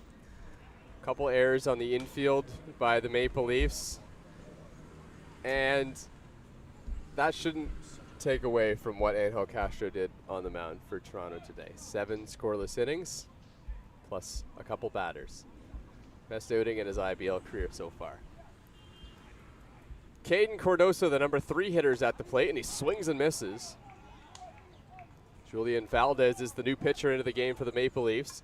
Pitched very well against the London Majors over an inning and 2/3 in extra innings for Toronto last time they played. That was the last game for London. They lost 8-7 to Toronto, and the Maple Leafs are trying to get them 2 games in a row after their 3rd game in 3 days.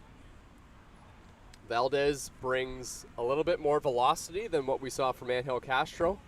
He's got some really good zip on the fastball, well over 90 miles an hour. And he pairs that with a really good breaking ball as well. The 1-1.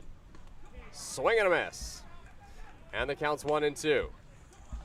And Julian Valdez wants nothing more than to strand those runners that are on first and second base for his teammate Angel Castro.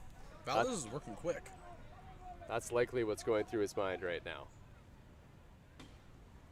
The count 1-2 to Caden Cardoso.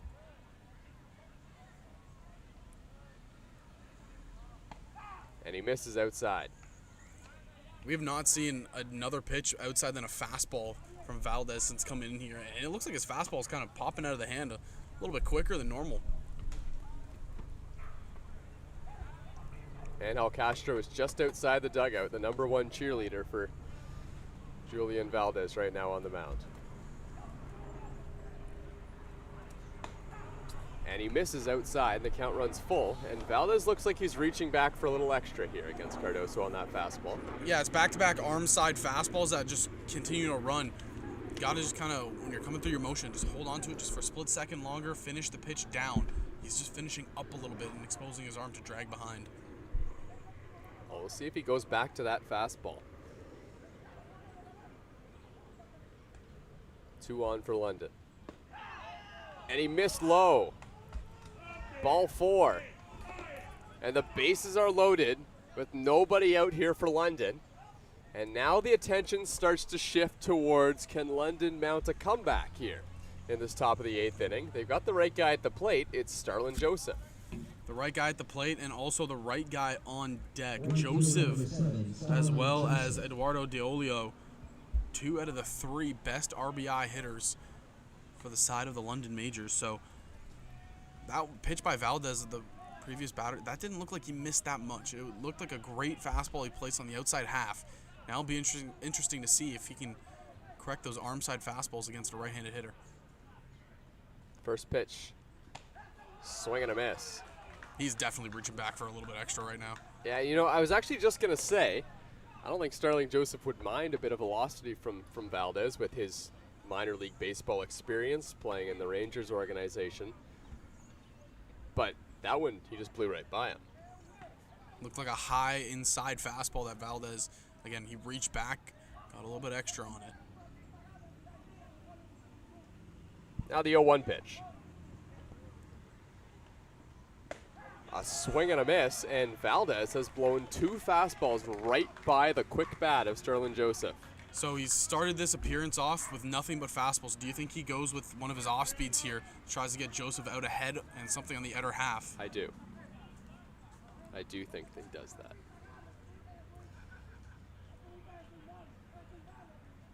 But the fastball has looked good. Bases loaded, nobody out. Here's the 0-2 pitch. And he goes to the off speed. He gets a check swing. He got him, but a run is going to come in to score. Angel Castro is appealing for something. The home plate umpire called a swing.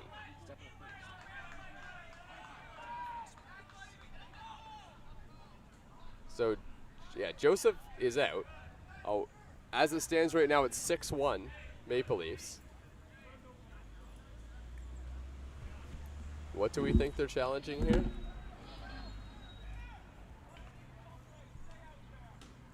Maybe interference by Joseph when he was backing up to get the ball would be my only guess.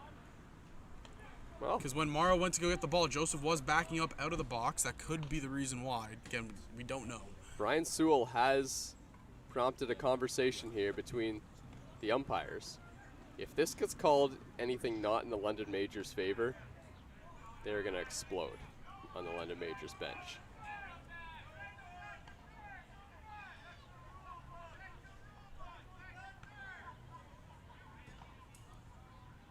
Looks like everything is just going to stand as it was. So this is a good time for Julian Valdez just to kind of refocus here. He's still got 2 in scoring position. If the London Majors can plate both of them on second and third, then they're effectively back in this ball game.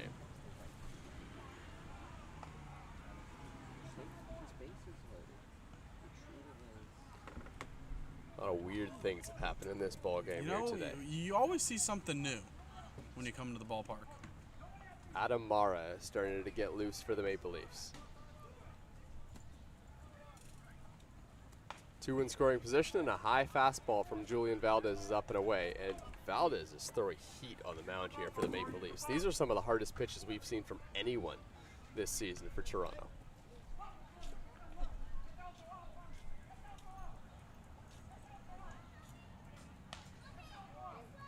She's coming. The 1-0. He finds the zone, and it's 1-1. Boy, that's a crisp fastball. You can hear the snap of the glove every time it gets hit.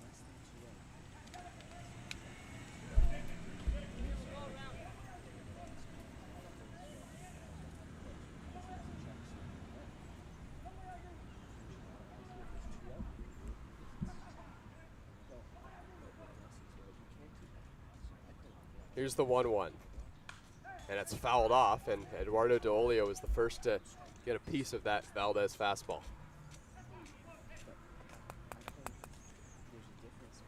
So the 1-2 count, again, I wouldn't be surprised to see that slider looked like he threw to Starling Joseph. Wouldn't be surprised to see him do it here again to Eduardo D'Olio.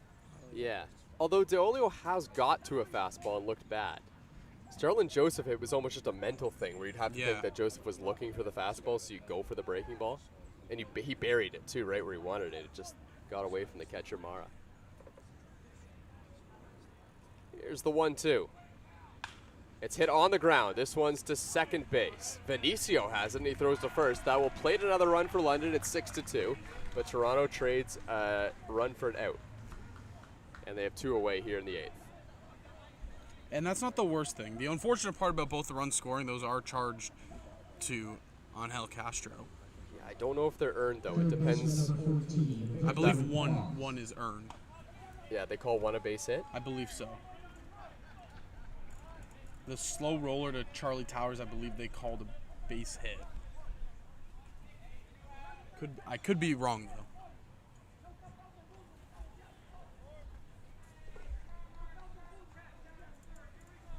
Like both of them, they called an error. Oh, okay. So none of those runs are going to be earned against Angel Castro, which is just a number, but it is interesting to see 7 scoreless innings. Oh, yeah. Earned scoreless innings. All right, 1-0 here on Victor Plaz. He needs to drive in this run for London if they have a chance. And he swings through that pitch from Julian Valdez. Valdez, he's looking good right now with his mix.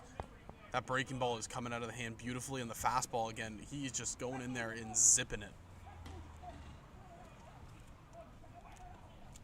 This is really good to see if you're a Maple Leafs fan.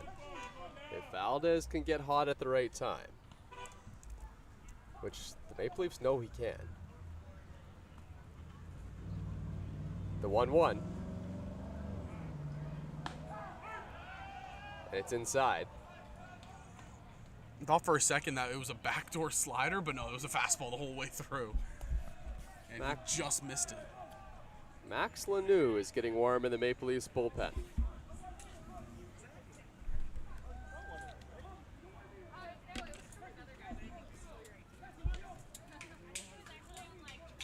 Valdez behind in the count. The 2-1. And it's in there for a strike, 2-2. This is beautiful pitching out of Valdez right here, coming in relief. Yes, 2 runs do come into cash, but he gets 2 batters back-to-back to get out, and he's almost out of it here with just limited damage.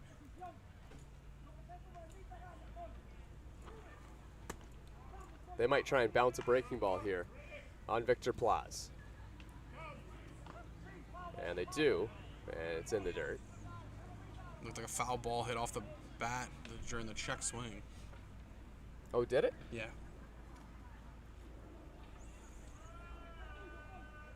I think it looked like an elevated fastball in the hands, and then when Plaz came around, it just kind of hit right off the handle, chipped back to the backstop. A break for Valdez, as now it's 2-2. Again. And it's fouled off. He is jamming Plaz right now. Everything is hard and inside. It would not surprise me to see some sort of off speed on the outside of the plate. Make that zone look that much bigger. It might not matter what he throws. There might not be a magic formula. He just needs to locate it.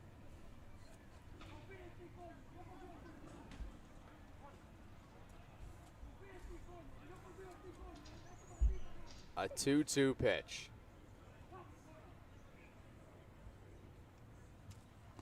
A check swing. Did he go? Yes, he did.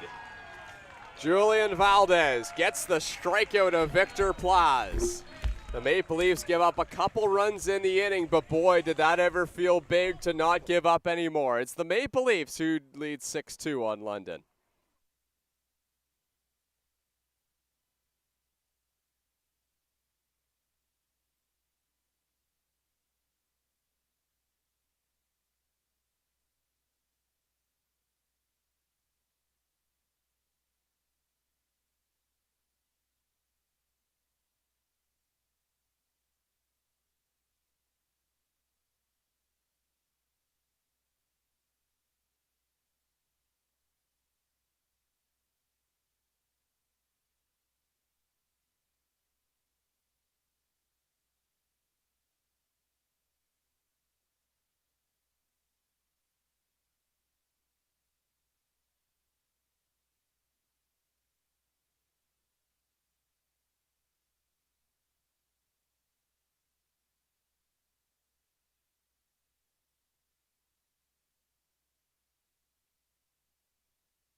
Designated hitter number 19, Jesse Hodges.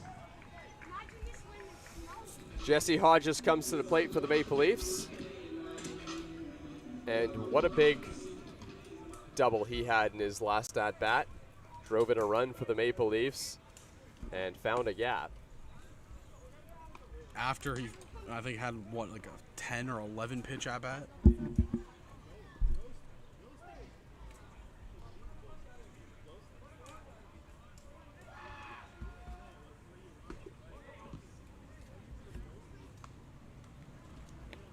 Christian Coombs is the new pitcher for the London Majors out of St. Thomas, Ontario.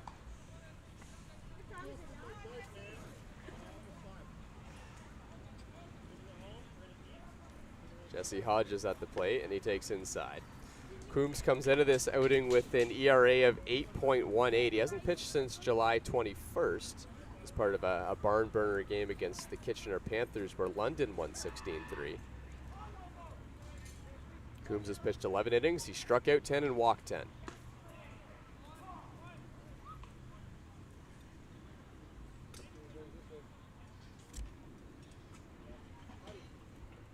If the London Majors have any chance of coming back into this game, Christian Coombs will need to shut down Toronto right here. And he misses inside, ball 4.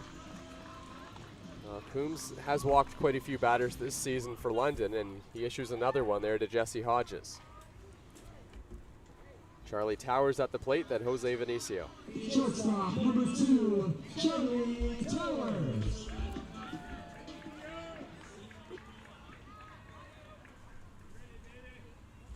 Well, Charlie Towers just keeps on hitting. He's 1 for 3 today. Another base hit would put that batting average over the moon for Towers right now.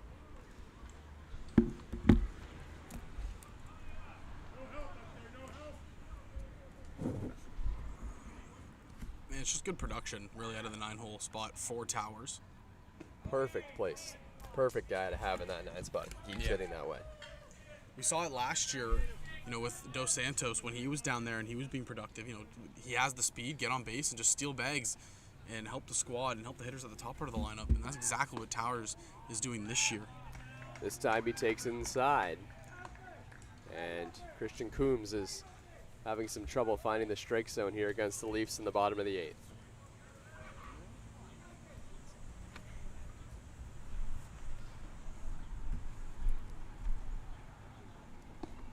And he missed inside, ball 4. That's a 4-pitch walk to Charlie Towers. So 8 balls and 1 strike to start the outing for Coombs. And the Maple Leafs, they'll take some add-on here. You got some dangerous hitters coming up. Jose Vinicio already has an RBI on the day. Jordan Castaldo on deck, who hammered a home run his last time up. Well, we've seen the London Majors comeback ability. They did it on multiple occasions against the Maple Leafs. It was a back-and-forth game out at Labatt Park on Friday. And the Maple Leafs came away with the win.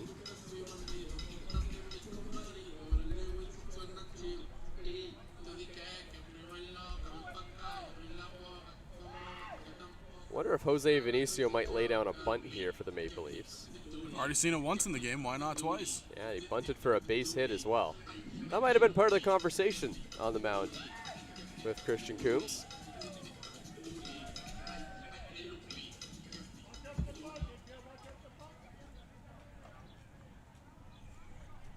Also would make sense if Vinicio's able to push a bunt towards the second baseman, Coombs falls off the mound on the opposite side.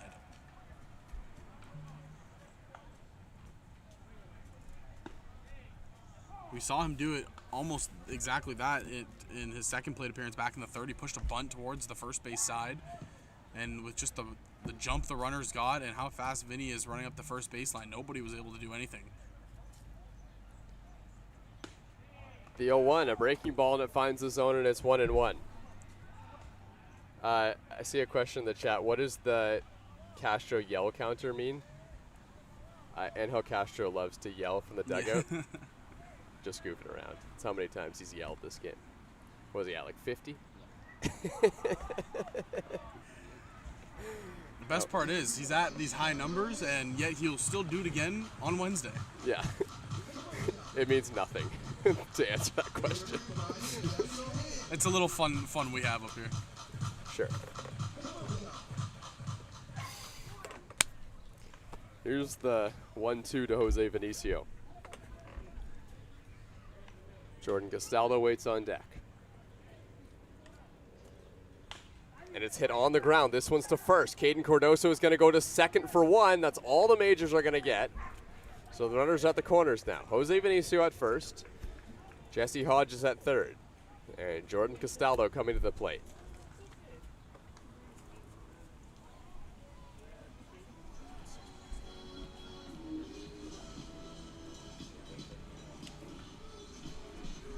First baseman number 5. Thought for a second maybe they'd intentionally walk Castaldo to get to Salazzo, just because Salazzo, it's been a rough day for him at the plate.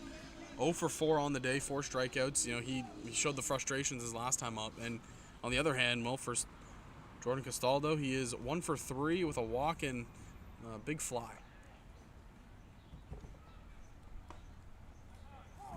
First pitch in there to Jordan Castaldo. Coombs hasn't had much success with the fastball, but he has been able to locate that breaking ball a bit in this outing. The 0-1, another breaking ball, and Jordan Castaldo just missed it. That one was hung over the plate. So you got to think maybe another one coming here. He is, like you said, he has a good feeling for that breaking ball right now.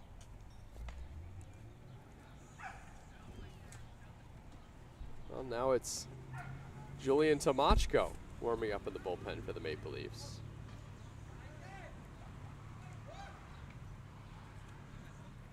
Here's the 0-2 pitch.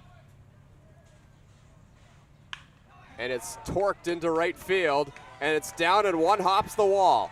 Jesse Hodges comes in to score for Toronto. Vinicio into third base, and Jordan Castaldo stands at first with a long single.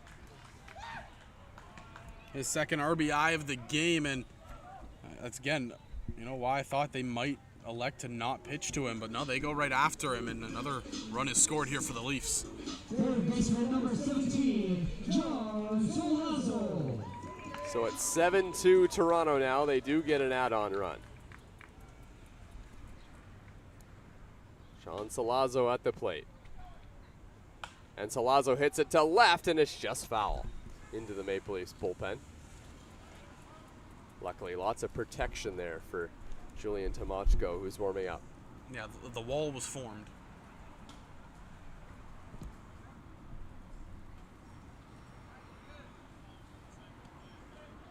The 0-1. Solazzo just missed that breaking ball, and it's 0-2. The breaking ball had stayed up, it looked like, and Solazzo just got on top of it.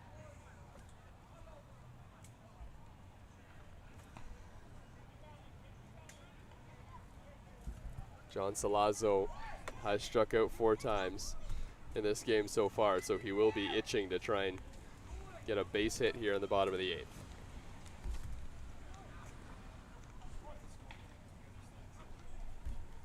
Here's the 0-2 pitch.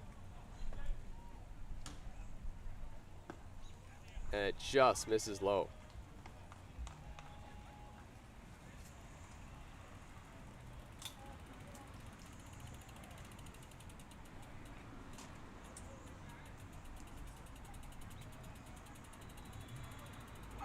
Here's the 1-2, and Solazzo swings and misses strike 3.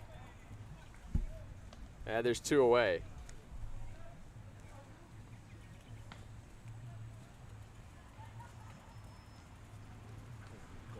Marcus Connect comes to the plate. Center fielder number 29, Marcus Connect. And he's got a couple runners on base.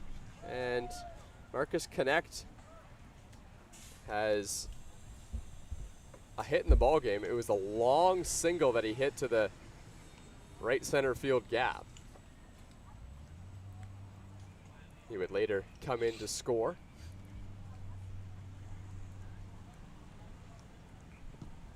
The 0-1. Connect pops it up, foul to the left side, up onto the hill. Justin Mara's on deck, and he's had a great day at the plate. Scored a couple times, but most importantly has a home run, and he's 3 for 4.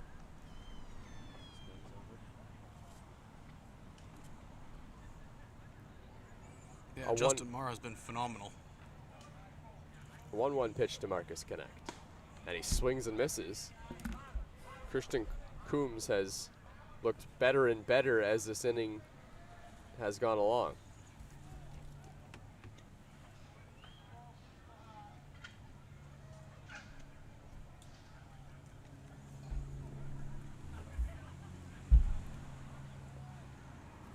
A 1-2 from Coombs, and it's hit in the air.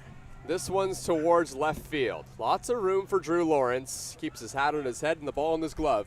And that'll end the bottom of the 8th inning. The Maple Leafs tack on another run. They lead 7-2 over London.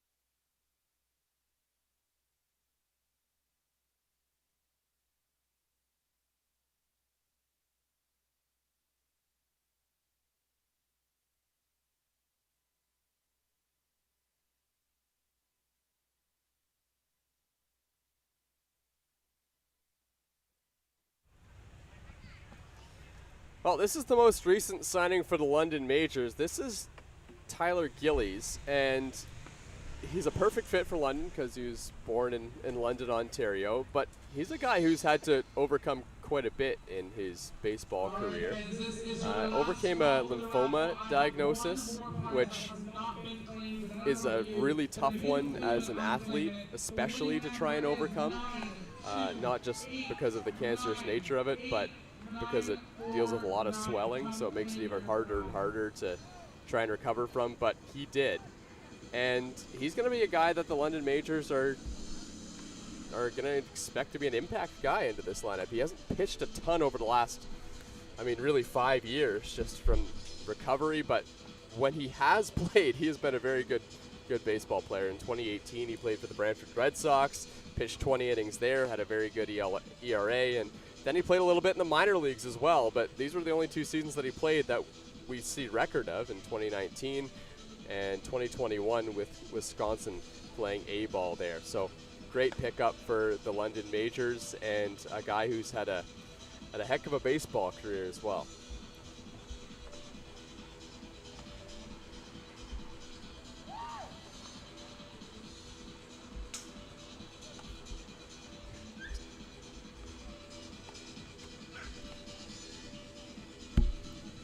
Well, the Maple Leafs are going to stick with Julian Valdez here.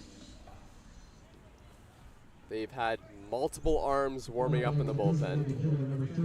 In fact, I think that's Alex Lanigan now who's starting to get loose. Yep. This will be a great way to introduce him into the game. If Valdez can, I guess, keep runners off base. But if he does that, he's going to stay in the game anyway. So most likely, Julian Valdez's game to finish. Alex Lanigan, if you haven't heard, is the new signing for the Toronto Maple Leafs, played with the Hamilton Cardinals prior.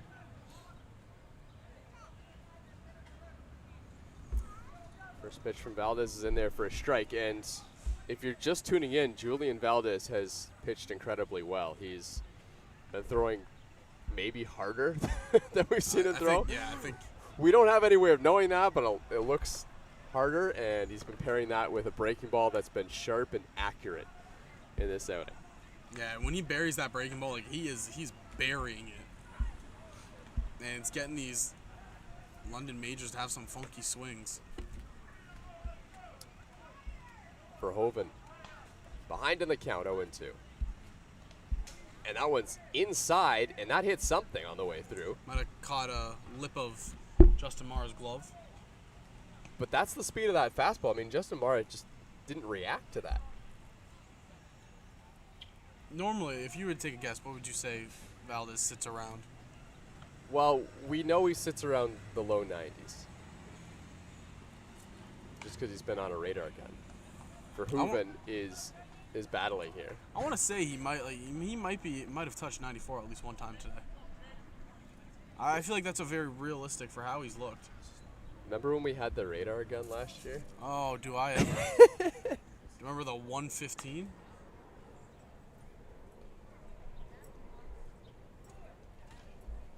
The 1-2.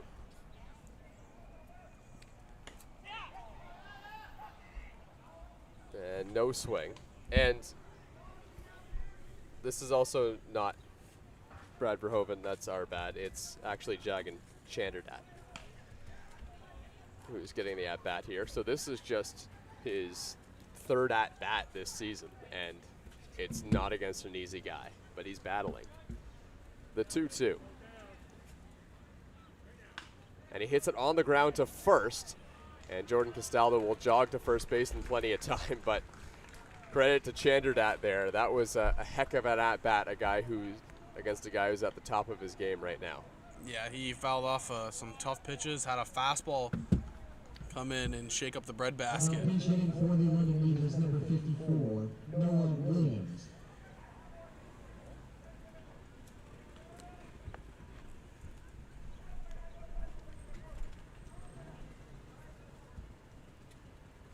So another pinch hitter for London. This is Noah Williams.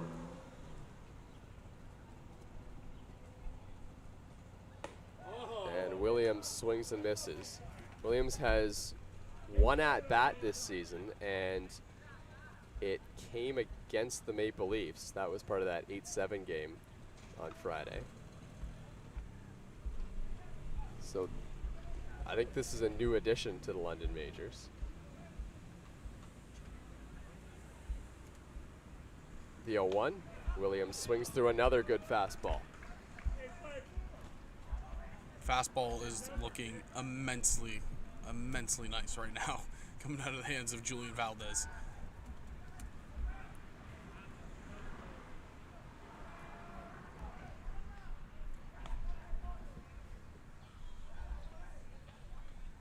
Here's the 0-2 pitch.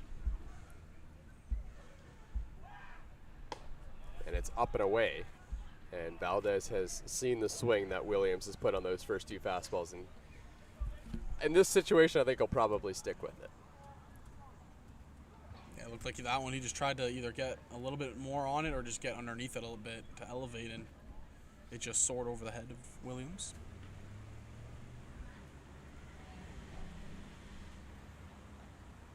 The 1-2, a swing and a miss, strike 3. Another strikeout for Julian Valdez. I think that was a slider where he just kind of buried it in and on the hands. That was fantastic work by Valdez. Shortstop number 97, Tyler Motion. So the London Majors are going to stick with Ty Mosher here. He's in the number 9 spot. And London Majors are down to their final out.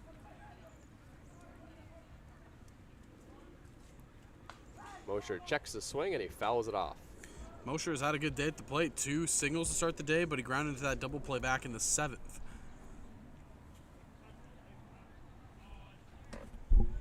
Yeah, he does have a couple hits out of the 9 spot for London.